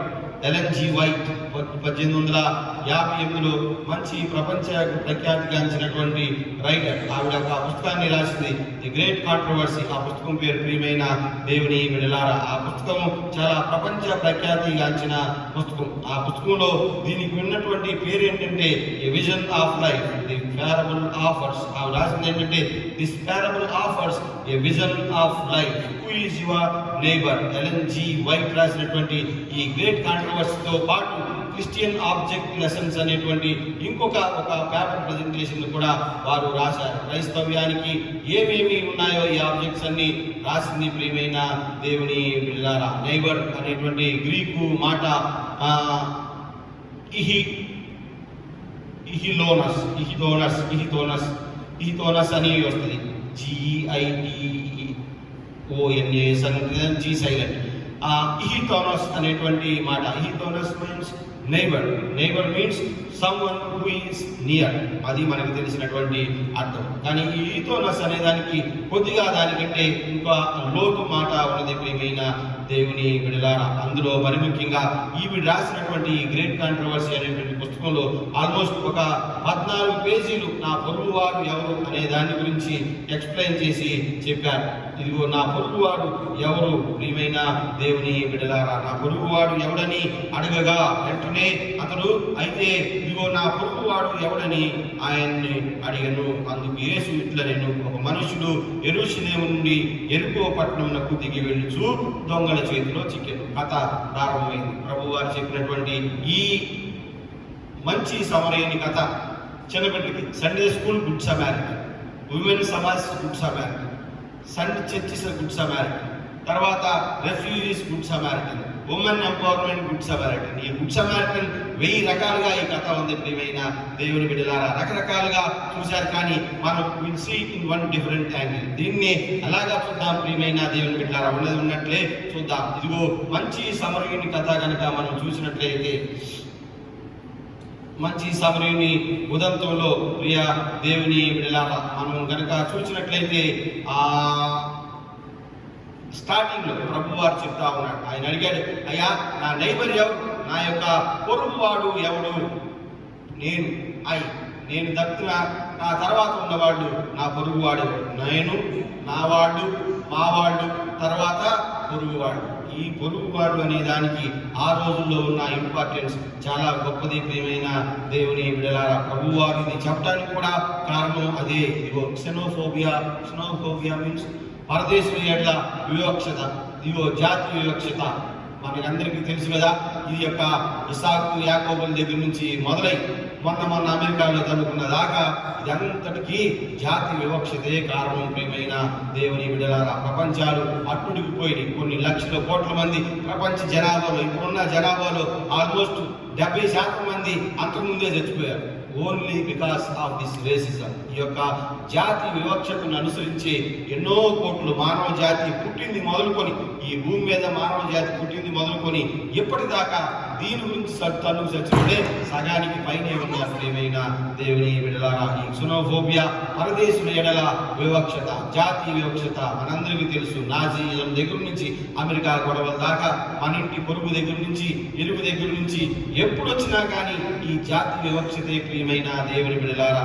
Only because we do not know who is our neighbor. మనకి మన యొక్క పొరుగువాడు ఎవడో తెలియకపోవటం వల్లనే ఈ యొక్క జాతి వివక్షత వచ్చింది. అందుకే ఆ రోజు ప్రభు వారు ఇంత జరగక ముందే మొట్టమొదట చెప్తా ఉన్నాడు. మొన్న రోజు ఈ ప్రసంగం కూడా అమెరికాలో బ్లాక్స్ గురించి జరిగిన గొడవల్లో ఒక పాస్టర్ గారు రోడ్డు మీదే ఈ యొక్క మంచి సమరయుని కథని ఆ యొక్క జాతి విద్వేషంతో పోల్చి ఇది చెప్పాడు ప్రియమైన దేవుని బిడ్డలారా. నా పొరుగువాడు ఎవడని యేసుని అడిగారు. అందుకు యేసు ఇట్లా, ఒక మనుషుడు యెరూషలేము పైన, యెరికో కింద చాలా తక్కువ దారి, వంకలుగా ఉండేటువంటి ఘాట్ రోడ్ లో సహజంగా తిరిగి వెళ్ళటానికి కొద్దిగా ఇబ్బంది పడేవాడు. అంటే యెరూషలేము నుంచి యెరికోకి ఒక ఘాట్ రోడ్, యెరూషలేము నుంచి యెరికోకి ఇంకొక మెయిన్ రోడ్ ఉంది. ఈ యొక్క దారి సహజంగా నడుచుకుని వెళ్లే దారి, అది హైవే. మేబీ అలాగా వచ్చాయని వాహనాలన్నీ కూడా అలా వస్తాయి. చాలా మంది ఈ షార్ట్ కట్ ని ఎంచుకొని వెళ్ళిపోతా ఉంటారు, నడుచుకుని, లేదంటే వాళ్ళ గాడిద మీద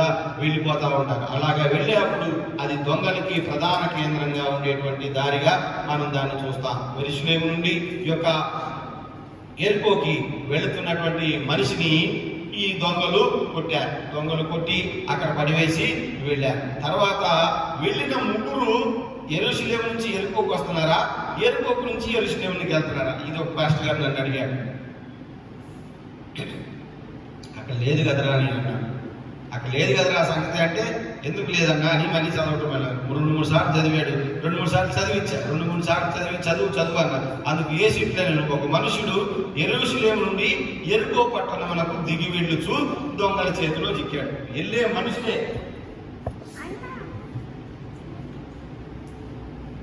దొంగల చేత కొట్టబడిన వాడే యెరూషలేము నుండి యెరికోకు వెళుతున్నాడు. మిగతా ఈ ముగ్గురు మాత్రం యాజ్ పర్ మై అబ్జర్వేషన్ ఎరుకో నుంచి యెరూషలేముకి వెళ్తున్నారు. వై? బికాస్ వాళ్ళ దగ్గర ద్రాక్షారసం ఉన్నది, వాళ్ళ దగ్గర నూనె ఉన్నది. యెరూషలేము నుంచి కనుక వాళ్ళు కనుక ఎరుకోకి మరలా దిగి వస్తున్నట్లయితే వాళ్ళ దగ్గర ద్రాక్షారసం ఉండదు, వాళ్ళ దగ్గర నూనె ఉండదు. వీళ్ళ దగ్గర నూనె ఉంది, ఎందుకంటే అక్కడికి వెళ్ళి దీపారాధన చేయడానికి, యేసయ్యకి అక్కడ మంచి దీపం పెట్టడానికి నూనె తీసుకొని వెళ్తారు. అక్కడ ప్రజెంట్ చేయడానికి, అక్కడ ఆఫరింగ్ గా ఇవ్వడానికే ఈ యొక్క వైన్ ని తీసుకెళ్తారు. పైనుంచి వైన్ కిందకి ఎవరు? ఆ రోజుల్లో వైన్ ని ఇంటికి తీసుకెళ్ళడానికి కానీ, లేదంటే ఇంటి దగ్గర మా తాత ఉన్నాడు ఆయనకి నోట్లో పోతానంటే వాళ్ళు అసలు వాళ్ళు అక్కడే నువ్వు తాగేసే కిందకి రావాలి, కానీ కిందకి తీసుకెళ్ళడానికి ఆ పరిశుద్ధమైనటువంటి ఈ సాక్రమెంటల్ వైన్ ని వాడేవాళ్ళు కాదు ప్రియమైన దేవుని బిడ్డలారా. సో నౌ నా యొక్క సహోదరుడు లేదంటే నా యొక్క పొరుగువాడు ఎవడని చెప్పగా అందుకు యేసు ఇట్లా, నేను ఒక మనుషుడు యెరూషలేము నుండి యెరికో పట్టణమునకు దిగి వెళ్ళుచు దొంగల చేతిలో చిక్కాను. వారు అతని బట్టలు దోచుకొని అతని కొట్టి కొనప్రాణంతో విడిచిపోయేది. అప్పుడు ఒక యాజకుడు ఆ త్రోవను వెళ్ళుట తటస్థించెను.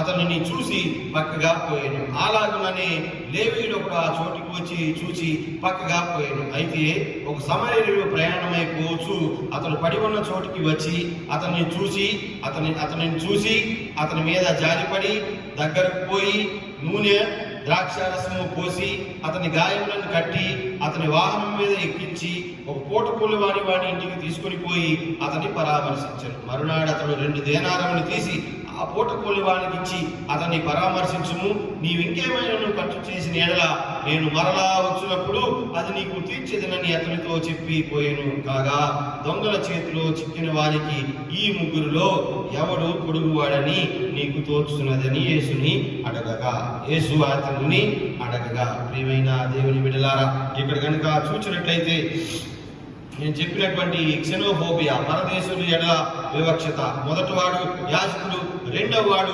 లేవీయుడు. యాజకుడు లేవీయుడు యెరూషలేము ప్రాంతానికి చెందినటువంటి వాడు. ఇతను మాత్రం మూడోవాడు సమరయుడు. ఇతను ఆ దేశస్థుడు కాదు, మేబీ ఆ యొక్క యూదుల ప్రాంతానికి చెందినటువంటి వాడు కాదు, కానీ ఈ సమరయుడు కొద్దిగా దూరంలో ఉండేటువంటి వాడు. ఎఫ్రాయిము మనష్షే తెగలకు చెందినటువంటి వాడు, సన్స్ ఆఫ్ జాకబ్. ఇదిగో గుడ్ ఇన్ రిలీజియస్ ప్రాక్టీస్. అయితే వీళ్ళు మాత్రం జాతి విద్వేషానికి ఆనాడే గురైన వాడు. ప్రియమైన దేవుని బిడ్డలారా, ఎవరైతే స్వనీతి విడిచి దేవుని నీతిని వెంబడిస్తారో వారు దేవునికి తోడుగా ఉంటారు. వారు మాత్రం యాజకుడు లేవీయుడు మాత్రం స్వనీతితో బతికేవాడు, సమరయుడు మాత్రం దేవుని నీతిని నమ్మేవాడు. ఎందుకనగా మొట్టమొదటి నుంచి జాతి విద్వేషానికి గురైనటువంటి వాడు. ఇదిగో పరదేశుల ఎడల వివక్షత చూపించేవాడు కాదు. ఈ సమరయుడు ఇదిగో స్వదేశీయుడు కాదు, ఆ ప్రాంతానికి చెందినటువంటి వాడు కాదు. ప్రియమైన దేవుని బిడ్డలారా, మనందరం పాడతాం కదా, నరుని స్వనీతి చే దొరుకదు మోక్షము, నరులను చూడకు ఓ మనసా. వీళ్ళు స్వనీతిని అనుసరించకుండా దేవుని నీతిని అనుసరించేవాడు. ఇద్దరు ముందు వెళ్ళారు. ఇద్దరు కూడా అదే దేశానికి చెందిన వాళ్ళు, ఆ ప్రాంతానికి చెందిన వాళ్ళు, ఆ భాష తెలిసినటువంటి వాళ్ళు. దేవాలయంలోను, సంఘంలోను, సమాజంలోను మంచి పేరు ప్రఖ్యాతులు ఉన్నవారు. ప్రియమైన దేవుని బిడ్డలారా, ఇదిగో ఆ యొక్క పాస్టర్ గారు, ఆ యాజకుడు అటు వెళ్తా అతన్ని చూసి ఇదిగో దగ్గరికి వెళ్లకుండా వెళ్ళిపోయాడు. కిందకి దిగేసి లేదంటే పైకి వెళ్తా పైకి వెళ్ళిపోయాడు. తర్వాత లేవీయుడు కూడా అదే పని మీద వెళ్తున్నాడు. పాస్టర్ గారు వెళ్ళింది ఆడ ప్రార్థన వెళ్దామని వెళ్తా ఉన్నాడు. మధ్యలో కనపడ్డాడు. అడితే మనకి వీడియోడు చూడటానికి సమరయుడిలా ఉన్నాడు. వాడిని కొట్టుకుంటే ఏమైందో అంటొచ్చిందేమో అనుకుని ఆయన అలాగా వెళ్ళిపోయాడు. తర్వాత వచ్చిన వాడు కూడా చూసినట్టయితే ఈ దొంగల చేతిలో చిక్కిన వాడు హావభావాలు, రూపురేఖలు వేరేగా ఉన్నాయి. అందుకని వీడిని పట్టుకోవటం ఎందుకు, నేను చాలా పొలిటికల్ బ్యాక్గ్రౌండ్ ఉన్న వాడిని, ఈ లేవీని వీడిని కనుక పట్టుకుంటే అపరిశుద్ధం అయిపోతామేమో, ఆ బ్లడ్ అంతా ఉంది, దొంగలంతా కొట్టేశారు, ఈజ్ ఎ న్యూ. అటు చాలా బట్టలు లేకుండా ఉన్నాడు, దిశ వలన ఎవరిని చూడటానికి వీల్లేదు. మగోళ్ళైనా మగోళ్ళు ఆటలైనా ఆడవాళ్ళు మగోళ్ళైనా, ఈవెన్ పిల్లలతో సహా చిన్నపిల్లలు కూడా ఆ దిశ వలన చూడటానికి వీల్లేదు. నేను నా స్టేటస్ ఇవాళ 3-4 బొమ్మలు పెట్టాను. 4 బొమ్మల్లో ఒక 100 సంవత్సరాల తేడాతో వచ్చినటువంటి బొమ్మలే. ఈ గుడ్ సమారిటన్ ఒక 100, 200, 600 కాలంలో వేసినటువంటి ఒక బొమ్మ, 1800లో ఒక బొమ్మ, 800లో ఒక బొమ్మ. దాంట్లో వచ్చినటువంటి తేడాన్ని మీరు తర్వాత చూడండి, దగ్గర నుంచి ఆ బొమ్మల్ని చూడండి. మేబీ రేపు వరకు ఉంటాయి. ఆ బొమ్మల్లో మీరు చూడండి ప్రియమైన దేవుని బిడ్డలారా, ఈ యొక్క ఈ గుడ్ సమారిటన్ గురించి తర్వాత ఒక సమరయుడు వచ్చాడు. ఒక సమరయుడు అదే ప్రాంతంలో వెళ్తా ఉన్నాడు. The common cause. ఇక్కడ కనుక చూసినట్లయితే ప్రియమైన దేవుని బిడ్డలారా, ముగ్గురు వేరే వేరే జాతులకు చెందినవాడు. ఒకడేమో యాజకుడు, ఇంకొక ఆయన లేవి, మూడో ఆయన సమరయుడు.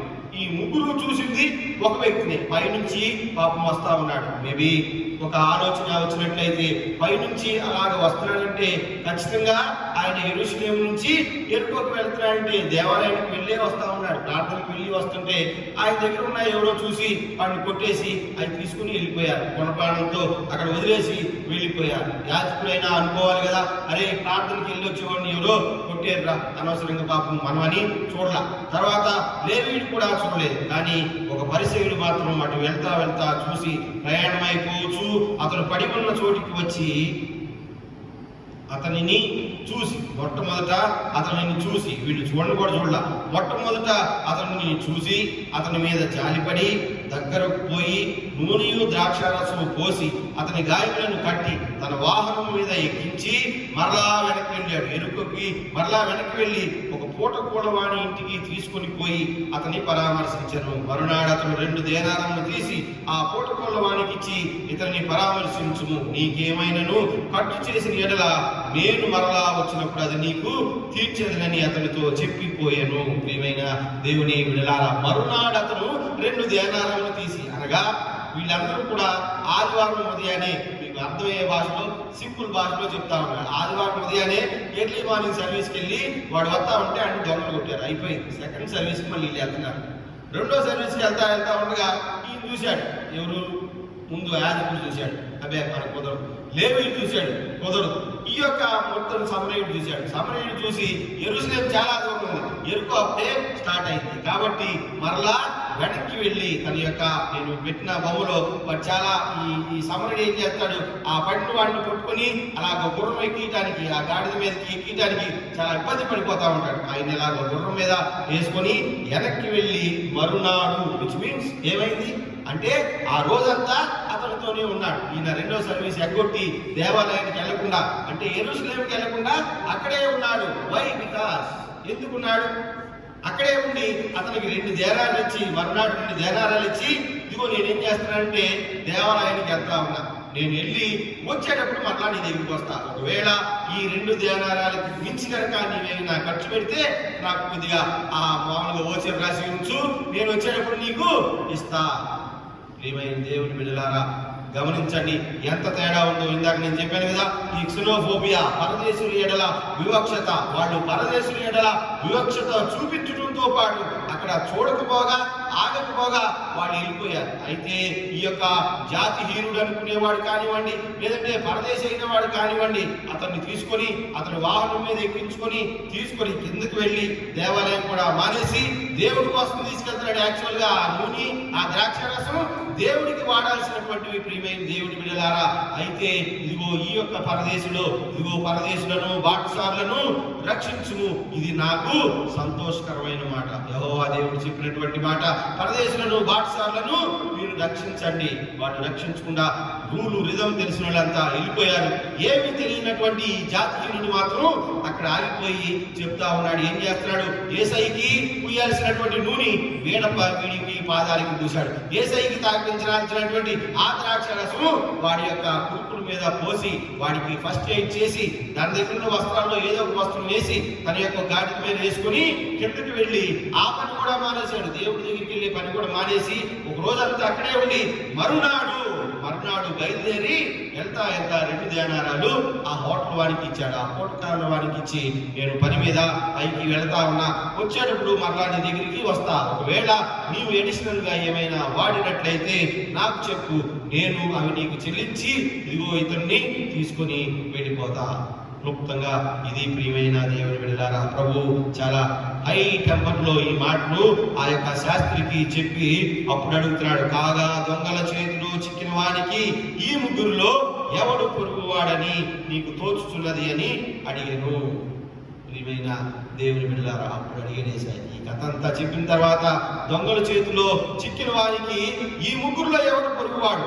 ఒకసారి చెప్తా అసలు తల కూడా తిప్పుకుని వెళ్ళిన పాస్టర్ గారా, మంచి జాతిలో, ఉద్దేశంలో, జాబ్లో, చదువులో హైయెస్ట్ అయిన ఆ పాస్టర్ గారా, లేదంటే రెండోసారి వెళ్ళినటువంటి ఈ రాజకీయ నాయకుడా, మూడోసారి ఇదిగో అతన్ని మొత్తం పరామర్శించినటువంటి ఈ యొక్క మీరు అనుకున్నటువంటి, లేదంటే విదేశీయుడు స్వదేశీయుడు కానటువంటి ఈ యొక్క సమరయుడా అని అడుగుగా వాళ్ళు ఇంకా తగ్గల.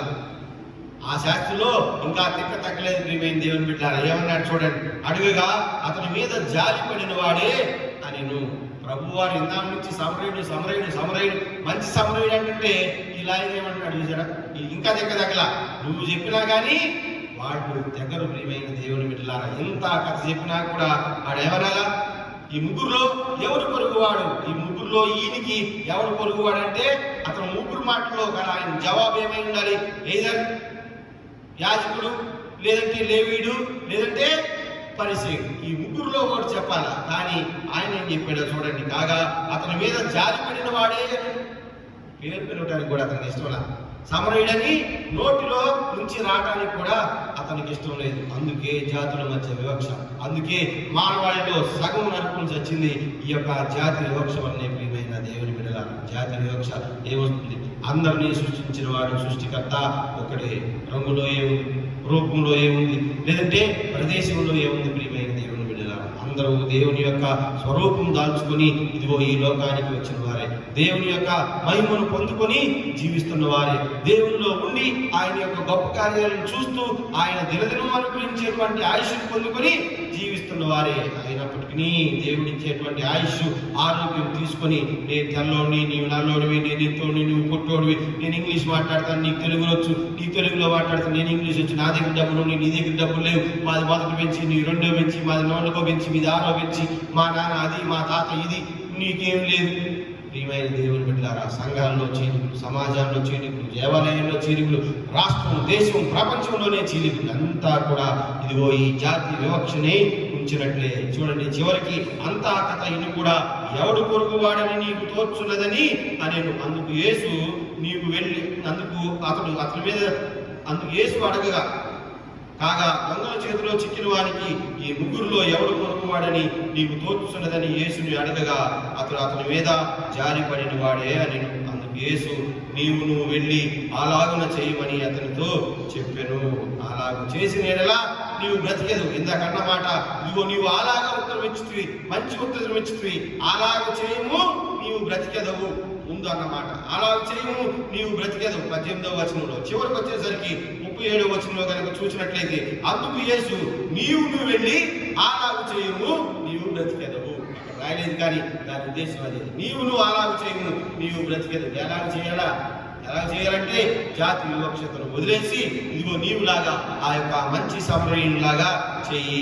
వాడే నీ యొక్క పొరుగువాడు. ఎవరు పొరుగువాడు అనగా నీవు సహాయం చేసిన వాడు నీ పొరుగువాడు. కానీ ఎప్పుడూ సహాయాన్ని ఆశించి ఇదిగో నాకు సహాయం చేయకపోతే వాడు నాకు శత్రువు అనకూడదు. ప్రియమైన దేవుని బిడ్డలారా, నీవు ఎటువంటి సహాయంలో ఉంటావో, అసహాయ స్థితిలో ఉంటావో, ఆ అసహాయ స్థితిలో నీకు చేయి అందించిన వాడు నీ పొరుగువాడు.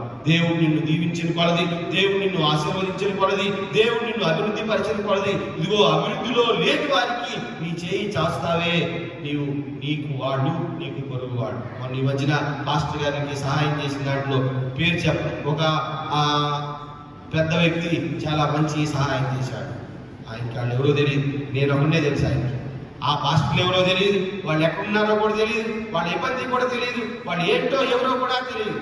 కానీ ప్రియమైన దేవుని బిడ్డలారా, ఇదిగో దేవుని వాక్యాన్ని ఎరిగినటువంటి వాడు, దేవుడు మనకి ఇంత సహాయం చేశాడు కాబట్టి మనం వేరే వాళ్ళకి సహాయం చేయాలనేటువంటి ఆ దృక్పథం ప్రియమైన దేవుని బిడ్డలారా గొప్పది. ప్రియమైన దేవుని బిడ్డలారా, వారు ఇదిగో ఆ సహాయం చేసిన ఆయనకి పొరుగువారు. ఇదిగో కాబట్టి అలాగూ చేయి, నీవు బ్రతికెదవు. నాట్ ఓన్లీ నీవే సింపుల్ గా కాదు, నీ తరం వెంబడి తరం 1000 తరాల వరకు అన్నాడు యేసయ్య. దీవిగా 1000 తరాల వరకు శాప్ అయితే మళ్ళీ అక్కడ డిస్కౌంట్ పెట్టాడు, 3 తరాలే. కానీ ఇదిగో నీవు 1000 తరాల వరకు నీ యొక్క అది నీకు సాగి వస్తుంది అని చెప్పాడు. ప్రియమైన దేవుని బిడ్డలారా, తెలియకపోయినా సహాయం, ఎందుకు సహాయం? ఇదిగో వాళ్ళు నా పొరుగు వాళ్ళు అనేటువంటిది. అంతేకాని మీరు పాదులు, మేము ఉద్యోగస్తులు, మీకు మేము ఎందుకు చేయాలయ్యా? చాలా మంది లాజిక్ మాట్లాడుతూ ఉంటారు. పాస్టర్ గారు అసహాయంలో ఉన్నాడు, ఇబ్బందిలో ఉన్నాడు, ఏదో కరోనా అన్నారు అనుకోండి, కాదు, మా మనోళ్ళే చాలా పెద్ద పెద్దలు అంటారు కాదులకి ఎందుకు 4 ఏళ్ళ డేట్ అడుగుకోవచ్చు వెరీ బ్యాడ్. నాలుగు ద్వారా శాపం తెచ్చి పెట్టుకోవడం తప్పితే ఏమి లేదు. ప్రియమైన దేవుని బిడ్డల, ఇదిగో నీవు సహాయం చేసేటప్పుడు నీ పొరుగు వారిని, ఇదిగో నీ పొరుగు వారి ముఖంలో దేవుని చూడాలి. నేను ముగిస్తా ఉన్నాను ఒక మాట చెప్పి. ప్రియమైన దేవుని బిడ్డలారా, ఇద్దరు ముందు వెళ్ళారు. ఇద్దరు శాస్త్రి ముందు, యాజకుడు ముందు వెళ్ళాడు, దాని తర్వాత లేవీయుడు వెళ్ళారు. ఇద్దరు కూడా అనుకున్న మాట ఒకటే, నేను ఆగితే ఏమవుతుందో. చాలాసార్లు మనం కూడా నేను ఈ పని చేస్తే, మనోడికి సహాయం చేస్తే ఏమవుతుందో, ఆ పక్కన ఇద్దరు తన్నుకున్నారు, కారు దిగితే ఏమవుతుందో, యాక్సిడెంట్ అయ్యి ఒకడు పడిపోయి ఉన్నాడు, వాడిది మనం కారు ఆపితే ఏమవుతుందో, నాకేమవుతుందో, నన్ను పోలీసులు సంతకం పెట్టమంటారేమో, నా ముఖాన్ని 4 యాంగిల్లో అటు ఇటు ఇటు ఫోటో తీస్తారేమో, లేదంటే నా కారులో రక్త మరకలు అవుతాయేమో, మధ్యలో ఆడి చచ్చిపోతే నా నెత్తిలో చుట్టుకుంటుందో, ఏమవుతుందేమో. ఇద్దరు అనుకున్నారు, ఇదిగో నేను ఆగితే ఏమవుతుందో. ఒకడు అనుకున్నాడు, నేను ఆగిపోతే ఏమవుతుందో. అది ప్రియమైన దేవుని బిడ్డ, ఇద్దరిలో ఉన్నటువంటి వ్యత్యాసం ఏంటంటే, మేమిద్దరు అనుకున్నారు, మేము ఆగితే ఏమవుతుందో, ఏమి నెత్తికి చుట్టుకుంటుందో, ఏమవుతుందో. ఒకడు మాత్రం అనుకున్నాడు, నేను ఆగిపోతే ఏమవుతుందో, నేను ఆగిపోతే వాడి ప్రాణం కావచ్చు, నేను ఆగిపోతే నా సహోదరుడు ఒకడు అనవసరంగా చనిపోవచ్చు. నేను సహాయం చేయగలిగిన స్థితిలో ఉండి సహాయం నేను చేయకపోతే నా సహోదరుడు చనిపోవచ్చు. అదిగో నేను ఆగకపోతే ఏమవుతుందో అనుకొని ఆగాడు. ప్రియమైన దేవుని బిడ్డలారా, ఎంతో మంది ఉద్యమాలు, గాంధీ తాత నేను ఉద్యమంలోకి రాకపోతే ఏమవుతుందో అనుకున్నాడు. బాబాసాహెబ్ అంబేద్కర్ ఏమనుకున్నాడు, నేను కాన్స్టిట్యూషన్ కనుక సరిగా ప్రూఫ్ చేయకపోతే ఏమవుతుందో, నాకు దేవుడు టాలెంట్ ఇచ్చాడు, నేను ఈ కాన్స్టిట్యూషన్ ని సరిగా చేయకపోతే నా తోటి వాళ్ళు 100 కోట్ల మంది ఇదిగో ఇబ్బంది పడతారు, నేను ఒక్కడిని, నాకు దేవుడు టాలెంట్ ఇచ్చాడు, నేను ఈ పని చేయకపోతే ఏమవుతుందో అని ఆ పని మొదలు పెట్టాడు. దిగ్విజయం ఏమైంది, మనం ఇలా ఉన్నాం. ప్రియమైన దేవుని బిడ్డలారా, ఒకడు అనుకున్నాడు, నేను ఈ పని చేయకపోతే ఏమవుతుందో, పని చేస్తే ఏమవుతుందో అనుకుని విప్లవాలు మొదలుపెట్టి జనాలందరినీ ఓసిపోతపోసిన వాళ్ళు చాలా మంది ఉన్నారు. వాళ్ళు లెక్కలోకి రారు. ఇదిగో మనుష్య జాతి ఉన్నంత వరకు వాళ్ళని తిట్టుకుంటారు. కానీ అదే ఉద్యమాల ద్వారా నేను ఈ ఉద్యమం చేయకపోతే ఏమవుతుందో, నరజాతి మొత్తం ఇదిగో పరపీడన పరాయణత్వం అయిపోతుందేమో. శ్రీశ్రీ రాసిన, ఇదిగో ఆయన రాసినట్లు, లేదంటే గొడవ జాషి గారు రాసిన, ఇదిగో మేము రాయకపోతే ఏమవుతుందో, నా సహోదరుడు ఎక్కడ ఇబ్బంది పడతాడు, వాడే నాకు సహోదరుడు, వాడే నాకు పొరుగువాడు అని అనుకున్నారు. ప్రియమైన దేవుని బిడ్డలారా, కాబట్టి నేను ఆగితే ఏమవుతుందో అనుకుని ఇద్దరు అనుకున్నారు, నేను ఆగకపోతే ఏమవుతుందని ఒకడు అనుకున్నాడు. ఇతరులతో మైత్రి సంబంధం, ఒంటరి జీవితం జ్ఞానిని అజ్ఞానం వైపు నడిపిస్తుంది, విశ్వాసిని ఒంటరితనం వైపు నడిపిస్తుంది, అవిశ్వాసం వైపు నడిపిస్తుంది. కావున ఇతరులతో మైత్రి సంబంధం కలిగి ఉండాలి. ఆ మైత్రి సంబంధం కూడా ఆరోగ్యకరంగా ఉండాలి. ప్రియమైన దేవుని బిడ్డలారా, ప్రసంగి గ్రంథం 4వ అధ్యాయం 10వ వచనం, వారు పడిపోయినను తన తోడి వారు తనను లేవనెత్తును. కాబట్టి 12వ వచనంలో కూడా ఒంటరి వారికి ఎలాగో వెంట వేడి పుట్టదో అలాగే మనకి ఉండదు. ఇదిగో వారు పడిపోయినను తన తోడి వారు లేపుతారు. కాబట్టి ఇదిగో ఇతరులతో స్నేహభావం కలిగి ఉండాలి. చివరిలో నేను ఒక కథ చెప్తాను. ఒకరికి ఒక విచిత్రమైన శిక్ష చేశారు, జైల్లో వాళ్ళని పెట్టారు, జైల్లో సంఖ్యలు పెట్టారు. ఆ సంఖ్యలు వేసి వాళ్ళకి మంచి మంచి భోజనం పెట్టదలుచుకున్నారు. భోజనం పెడతా ఉన్నారు. అయితే భోజనం పెడుతుంటే వాళ్ళు ఆర్తిగా తినాలని చూస్తున్నారు, కానీ అది నోటి దాకా వెళ్ళట్లేదు. నోటి దాకా వెళ్ళేసరికి కింద పడిపోతుంది, అది టైట్ అయిపోయి కింద పడుతుంది. వాళ్ళకి వేసిన శిక్ష. ఒకడు అందులో ఇంకోటి మంచి పద్ధతి కనిపెట్టాడు. అదేంటంటే పక్కన వాడిని నా ఎదురుకు రా అన్నాడు. అందరూ భోజనం ఆకు మీద పెట్టగానే టగటగా తినాలని చూస్తారు, మొత్తం కింద పడిపోతుంది. ఇలాగా కాదు, పైన ఓసలు కింద పడిపోతుంది, పైన పైగా తీసుకోవడం కాదు. ఇలాగ కాదు, నువ్వు నా ఎదురుకు రా. ఈడు తన ప్లేట్లో తీసి వాడి నోట్లో పెడతాడు, వాడి ప్లేట్లో తీసి ఈ నోట్లో పెట్టాడు. ఇద్దరు శుభ్రంగా తినేశాడు. వీళ్ళు శిక్షలో కూడా మంచిది ఎన్నుకున్నారు. మైత్రి సంబంధం కలిగి ఉండటం ద్వారా ఆ విధంగా తృప్తిపరచబడతారు. నీ సహోదరుడు ఎవరో నువ్వు గుర్తిస్తే నీవు జీవితంలో సక్సెస్ అయినట్లే. ప్రియమైన దేవుని బిడ్డలారా, కాబట్టి ఇద్దరు మాత్రం నేను ఆగితే ఏమవుతుందో అనుకున్నారు, ఒకడు మాత్రం నేను ఆగకపోతే ఏమవుతుందో అనుకున్నాడు. Life with the right motivation, క్రమమైన ప్రేరణ పూరితమైన జీవితాన్ని మనం కలిగి ఉండాలి. 10 మంది పరిగెత్తు వారందరూ పరిగెత్తుదురు కానీ ఒక్కడే బహుమానం పొందునని మీకు తెలియదా? అటువల్లనే మీరు బహుమానం పొందినట్టుగా పరిగెత్తుడి. అలాగా పరిగెత్తితే అది చూసి వేరొకరు ఇన్స్పైర్ అయ్యి పరిగెత్తాలి. కొరింథీయులకు రాసిన మొదటి పత్రిక 9వ అధ్యాయం 23 నుంచి 25 వచనాలు. ప్రియమైన దేవుని పిల్లలారా, కాబట్టి ఇదిగో ప్రేమించు, ప్రేమ అందరికీ పంచు. You love your neighbour. ప్రేమలో దయా సానుభూతి ఉంటాయి. కోరికలు అయితే తనకు తానే అనేటువంటిది ఉంటుంది. నిన్ను వలే నీ పొరుగువాన్ని ప్రేమించాలి అంటే హ్యావ్ కంపాషనేట్ లైఫ్ స్టైల్. దయాపూరితమైనటువంటి జీవిత విధానాన్ని మనం జీవించాలి. జకర్యా గ్రంథం 3వ అధ్యాయం 7వ వచనం, నా మార్గములలో నడుచుచు నేను మీకు అప్పగించిన దానిని భద్రముగా గైకొని ఎట్లా ఇదిగో పరలోక రాజ్యము కానీ దేవుని యొక్క స్వభావ సిద్ధత కానీ మీకు అందుతుంది.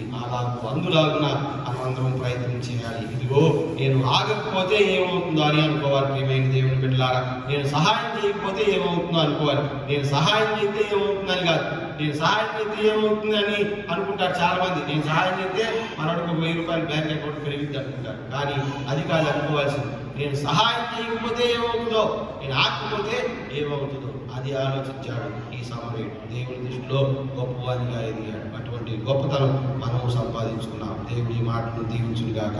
ఆమేన్. సమస్త జ్ఞానం మించిన దేవుని సమాధానం యేసుక్రీస్తు అన్న మీ హృదయములకు తలంపులకు కావాలను గాక. ఆమేన్. దేవా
ప్రియమైన దేవుని సంగమా, దేవాలయం ఎప్పటి నుంచి మరలా పునఃప్రారంభం, లేదంటే మనం ఏం మూసేయలేదు, జరుగుతూనే ఉంది. పునఃప్రారంభం అనగా మనం దేవాలయంలోనికి వచ్చేటువంటి సమయం ఎప్పుడు అనేది అది కొద్దిగా ఆచరణలో పెట్టడానికి కొద్దిగా ఇబ్బందిపడినటువంటి పరిస్థితులు, ఇంకా దాని గురించినటువంటి ఒక ప్రత్యేకమైనటువంటి అభిప్రాయం రాలేదు. ఇప్పటి నుంచి అనేది అతి త్వరలోనే మీకు తెలియచేస్తాం. కానీ అప్పటి వరకు ఇబ్బందులు లేకుండా, ఇబ్బంది లేకుండా ఈ విధంగానే మనం ఆరాధనా క్రమాన్ని అనుసరిద్దాం ప్రియమైన దేవుని బిడ్డలారా.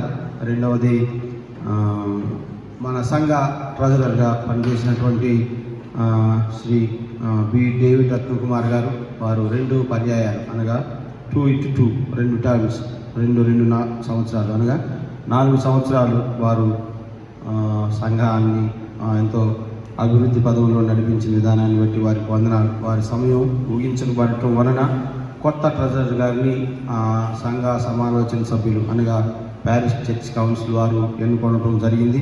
కొత్త వారు డాక్టర్ పి సోనీలాల్ గారు, వారిని 2 సంవత్సరాల వ్యవధి కొరకు అనగా ఇప్పటి నుండి ఈ నెల నుంచి 2 సంవత్సరాలకు వ్యవధిలో వారిని సంఘ కోశాధికారిగా ఎన్నుకోవడం జరిగింది. వారు 2 సంవత్సరాలు సంఘ కోశాధికారిగా మనకి వ్యవహరిస్తారు. వారి యొక్క సమయం దేవుడు ఆశీర్వదించి సంఘం అభివృద్ధిలో నడుపబడినట్లు వారి గురించి కూడా మనం ప్రార్థన చేద్దాం. పాత ట్రెజరర్ గారికి వందనాలు. నూతన ట్రెజరర్ గారి యొక్క అభిషేకం మనం సంఘం మరలా దేవాలయంలో చేరిన పెదప చేపట్టబడుతుంది. అంతదంతా వారి గురించి కూడా ప్రార్థన చేయవలసిందిగా మనవి.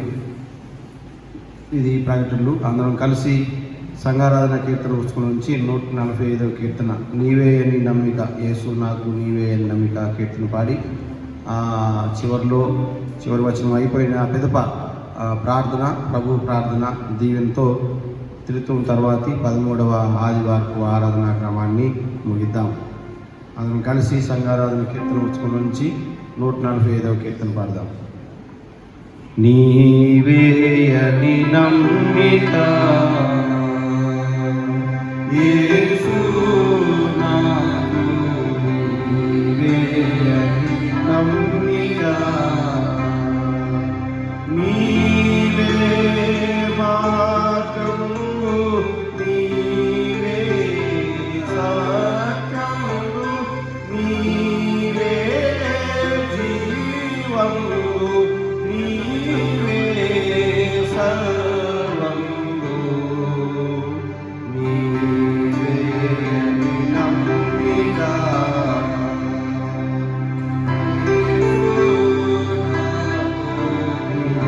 నీవే నమ్మిక, వెడలానికి నీలోవాగా నా మీదికి విడుమాలెన్నియో రాగా,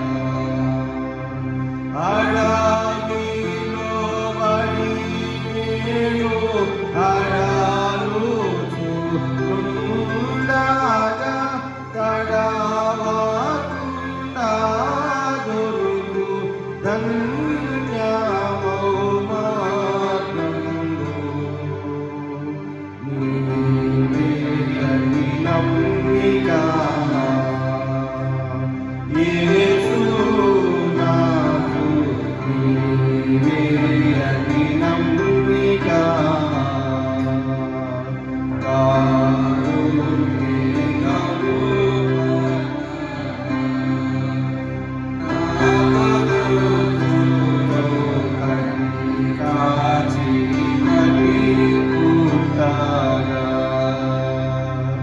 ఘోర పదలు చే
పరలోకంబు వరకు పిలిచెనగా నుండి.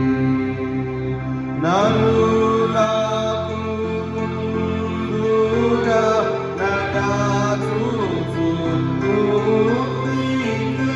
సరిగా కొనిపోవు సుస్థిరమైన మార్గము. నీవే అతి నమ్మిక యేసు నాకు నీవే అతి నమ్మిక. ప్రార్థన ప్రభు ప్రార్థన దేవునితో సెలవు తీసుకున్నాం. ప్రార్థించుకున్నాం.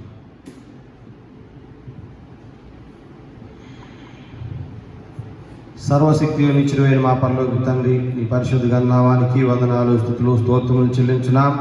త్రిత్వంలోని 13వ ఆదివారంలో మీ యొక్క పరిశుద్ధ సన్నిధానంలో ఇదిగోనైన మేము ఇక్కడ చేరి ప్రభువా సంఘము విశ్వసించులాగున, సంఘము ఇదిగో ఆత్మతో నింపబడ్లాగున ఈ యొక్క ఆరాధన క్రమాన్ని జరిపి వారికి చేరవేసే క్రమంలో మీరు మాకు తోడుగా ఉన్న విధానాన్ని బట్టి వందనాలు, స్తుతులు, స్తోత్రములు చెల్లించున్నాం. సంఘం అంతటిని మీరు దీవించిన విధానాన్ని బట్టి వందనాలైనా ఇదిగో ప్రభువా సంఘం అంతటి గురించి ఈ యొక్క ఉత్కృష్టమైనటువంటి పరిస్థితుల్లో ప్రార్థన చేయించున్నాం.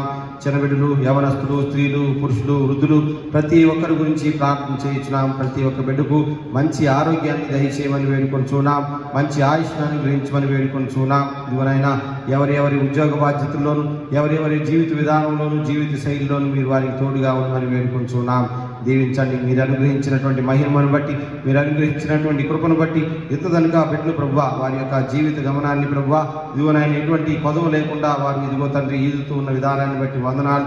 మీ యొక్క ఉచితమైన కృప బిడ్డలతో మీరు ఇంతదనుక ఉంచిన విధానాన్ని బట్టి వందనాలు, స్తుతులు, స్తోత్రములు చెల్లించినాం. సంఘం అంతటికీ ఇదిగోనైనా మీ యొక్క కృపా కటాక్షములు ప్రభువా ఎల్లవేళలా అదే విధంగా ఉంచమని వేడుకొంచున్నాం.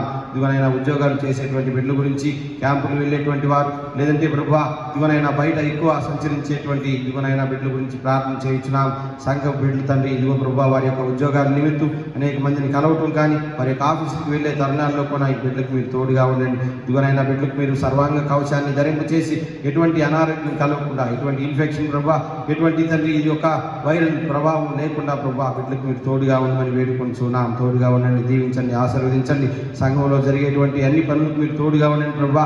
ఎవరైనా సంఘంలో అనారోగ్యంతో బాధపడినట్లయితే ప్రభువా వారి గురించి ప్రార్థన చేయించున్నాం. వారి యొక్క అనారోగ్యాన్ని తీసివేయండి. మీ యొక్క గాయపడిన హస్తం బిడ్డల మీద ఉంచి ప్రభువా బిడ్డలను స్వస్థప్రదులుగా చేయమని వేడుకొంచున్నాం. దీవించండి, ఆశీర్వదించండి, కాచి కాపాడి సంరక్షించమని వేడుకొంచున్నాం. మీ యొక్క కృప ప్రభువా సంఘం అంతటి మీద ఉంచమని వేడుకొంచున్నాం. సెయింట్ పాల్స్ లూథరన్ సంఘం మా యొక్క దేవాలయం గురించి ప్రార్థన చేయించున్నాం. సంఘం బిడ్డలందరినీ మీరు ఆశీర్వదించిన విధానాన్ని బట్టి వందనాలు నాయన.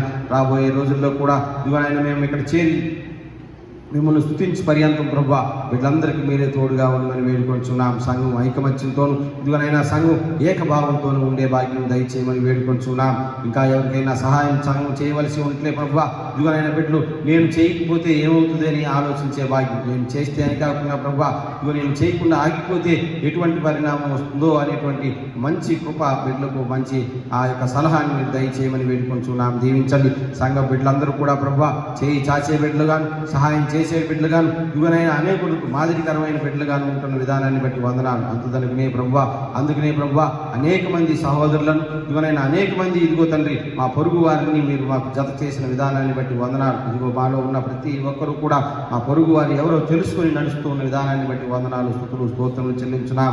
సంఘమంతా వాక్యానుసారంగా ప్రవర్తిస్తున్న విధానాన్ని బట్టి వందనాలు నాయన. సంఘం అంతటిని దీవించండి, ఆశీర్వదించండి ప్రభువా. మీ యొక్క మెండైన మీ దేవుని ప్రభువా సంఘం అంతటి మీద ఉంచమని వేడుకొంచున్నాం తండ్రి. తోడుగా ఉండండి, ఆశీర్వదించమని వేడుకొంచున్నాం తండ్రి. ఇదిగోనైనా చిన్నబిడ్డలు, సంఘంలో ఉన్నటువంటి చిన్నబిడ్డలు, పెద్దవారి గురించి ప్రత్యేకంగా ప్రార్థన చేయించున్నాం. మీ యొక్క ఇదిగో తండ్రి సంరక్షణ హస్తాన్ని ప్రభువా బిడ్డల మీద ఉంచమని వేడుకొంచున్నాం. సంఘానికి కోశాధికారిగా ప్రయాణం చేసినటువంటి నాయన బి డేవిడ్ రత్న కుమార్ గారి గురించి ప్రార్థన చేయించున్నాం. వారి యొక్క టెన్యూర్ అంతట్లో ప్రభువా ఇదిగోనైనా ఎంతో ఆర్థిక పురోభివృద్ధి సంఘం సాధించిన విధానాన్ని బట్టి వందనాలు. తోడుగా ఉండండి ప్రభువా. ఇదిగోనైనా సంఘంలో ఇదిగోనైనా ఎక్కువ ఇదిగో తండ్రి ఆర్థికమైనటువంటి లావాదేవీలు ఏమి జరగకపోతున్నప్పటికీ ఇదిగోనైనా సంఘ యాజకులకు కానీ సంఘంలో పనిచేసే వారిని కానీ ఇదిగోనైనా వారు ఎంతో చక్కని దృష్టితో వారు చూస్తున్న విధానాన్ని బట్టి వందనాలు, సంఘ పెద్దలను బట్టి వందనాలు. సంఘ పెద్దలందరూ కూడా ప్రభువా ఒకే మాట మీద ఉంటున్న విధానాన్ని బట్టి వందనాలు తండ్రి. వారి యొక్క 4 సంవత్సరాల కాలం ఇదిగోనైనా చక్కగా వారు జరిపించిన విధానాన్ని బట్టి వందనాలు. సంఘ అభివృద్ధి పనులు, అనేకమైనటువంటి పనులు వారి యొక్క ఇదిగోనైనా సమయంలో జరిగిన విధానాన్ని బట్టి వందనాలు. ఈ చర్చ్ రెనోవేషన్, అదేవిధంగా ప్రభువా ఏసీలు, అదేవిధంగా ప్రభువా మేము చేసుకున్నటువంటి ఈ సంఘం బ్యూటిఫికేషన్ అంతటిని బట్టి వందనాలు నాయన. ఇదిగో ప్రభువా వారి సమయంలో ప్రభువా సంఘం అంతా కలిసి ఈ విధంగా నిర్ణయం తీసుకొని సంఘం ఇదిగో చక్కగా చేసుకునే విధానాన్ని బట్టి వందనాలు. తోడుగా ఉండండి, దీవించండి. ఇదిగో ఆయన నూతనంగా వచ్చినటువంటి డాక్టర్ గారిని బట్టి వందనాలు. డాక్టర్ పి సోనీలాల్ గారి గురించి ప్రార్థన చేయించున్నాం. వారికి తోడుగా ఉండండి. వారు చేయవలసిన కర్తవ్య నిర్వహణలో ప్రభువా బిడ్డకు మీరు సహాయాన్ని అనుగ్రహించమని వేడుకుంటున్నాం. వారి కుటుంబాన్ని దీవించండి. ఇదిగోనైనా సంఘం బిడ్డలు తండ్రి కొంతమంది నాయన ఇంకా నీట్ గురించి ప్రిపేర్ అవుతూ ఉండగా ప్రభువా ఇదిగోనైనా బిడ్డ ఎగ్జామ్స్ రాయితూ ఉండగా ఇదిగోనైనా మీరు తోడుగా ఉండండి ప్రభువా. బిడ్డలకు మంచి సీట్లు దయచేయమని వేడుకుంటున్నాం. తోడుగా ఉండండి, దీవించండి, ఆశీర్వదించండి. ఇవి ఇంటి దగ్గర ఉండి నేర్చుకున్నటువంటి స్టూడెంట్స్ గురించి ప్రార్థన చేయించున్నాం. దీవించమని వేడుకుంటున్నాం. స్థిర సమాజం వారి యొక్క ప్రార్థనలు బట్టి వందనాలు. ఇదిగోనైనా వారి ప్రార్థనలు మీరు ఆలకించి సంఘంని మీరు స్వస్థపరుస్తున్న విధానాన్ని బట్టి వందనాలు, స్తుతులు, స్తోత్రములు చెల్లించున్నాం. తోడుగా ఉండండి. మా పరిచర్ని మీరు దీవించమని వేడుకుంటున్నాం. మా సంఘం విజయవాడకి తండ్రి, లేదంటే విజయవాడలో ఉన్నటువంటి లూథరన్ సంఘానికి మాదిరికరంగా ఉండే సంఘంగా మమ్మల్ని ఉంచమని వేడుకుంటున్నాం. తోడుగా ఉండండి, దీవించండి. యవ్వన బిడ్డలు వచ్చి సహాయం చేస్తూ ఉండగా ప్రభువా బిడ్డలకు మీరు తోడుగా ఉండి నడిపించమని వేడుకుంటున్నాం. మంచి ఆరోగ్యము, మంచి ఆయుష్, మంచి చదువులను యవ్వన బిడ్డలకు మీరు దయచేయమని వేడుకుంటున్నాం నాయన. ఇదిగో ప్రభువా సంఘం అంతా కూడా ప్రభువా దయా దృష్టి కలిగి ఉండి ఇదిగో ప్రభువా మా సహోదరుల ఎడ్ల ఇదిగోనైనా మా యొక్క ఇదిగో తండ్రి పొరుగు వారి ఎడ్ల మేము ప్రేమ నమ్మకం కలిగి ఉండే బిడ్డగా మమ్మల్ని ఉంచమని, దీవించమని, దినదేవునితో నింపమని. ఇదిగో మేము మరలా ఇక్కడ ఇదిగోనైనా సంఘం అంతా చేరు పర్యంతం సంఘం అంతటిని ఆయుష్తోనూ ఆరోగ్యంతోనూ ఉంచమని, దీవించి నడిపించమని నజరేయుడైన యేసుక్రీస్తు పుణ్యనామమున అడిగి వేడుకొంచున్నాం తండ్రి. ఆమేన్. పరలోకమందున మా తండ్రి, నీ నామం పరిశుద్ధపరచబడుగాక.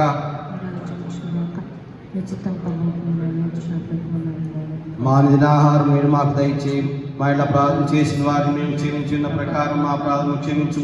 శోధనలోనికి తేక దుష్టుని తప్పించు. రాజ్యము, శక్తియు, మహిమ నిరంతరం నీవే నావు తండ్రి. ఆమేన్. ప్రభువు నిన్ను ఆశీర్వదించి నిన్ను కాపాడును గాక. ప్రభువు నీ తన సన్నిధిని ప్రకాశింపజేసి నిన్ను కరుణించుగాక. ప్రభువు నీ మీద తన సన్నిధి కాంతిని దింపచేసి నీకు సమాధానం కలుగ చేయునుగాక.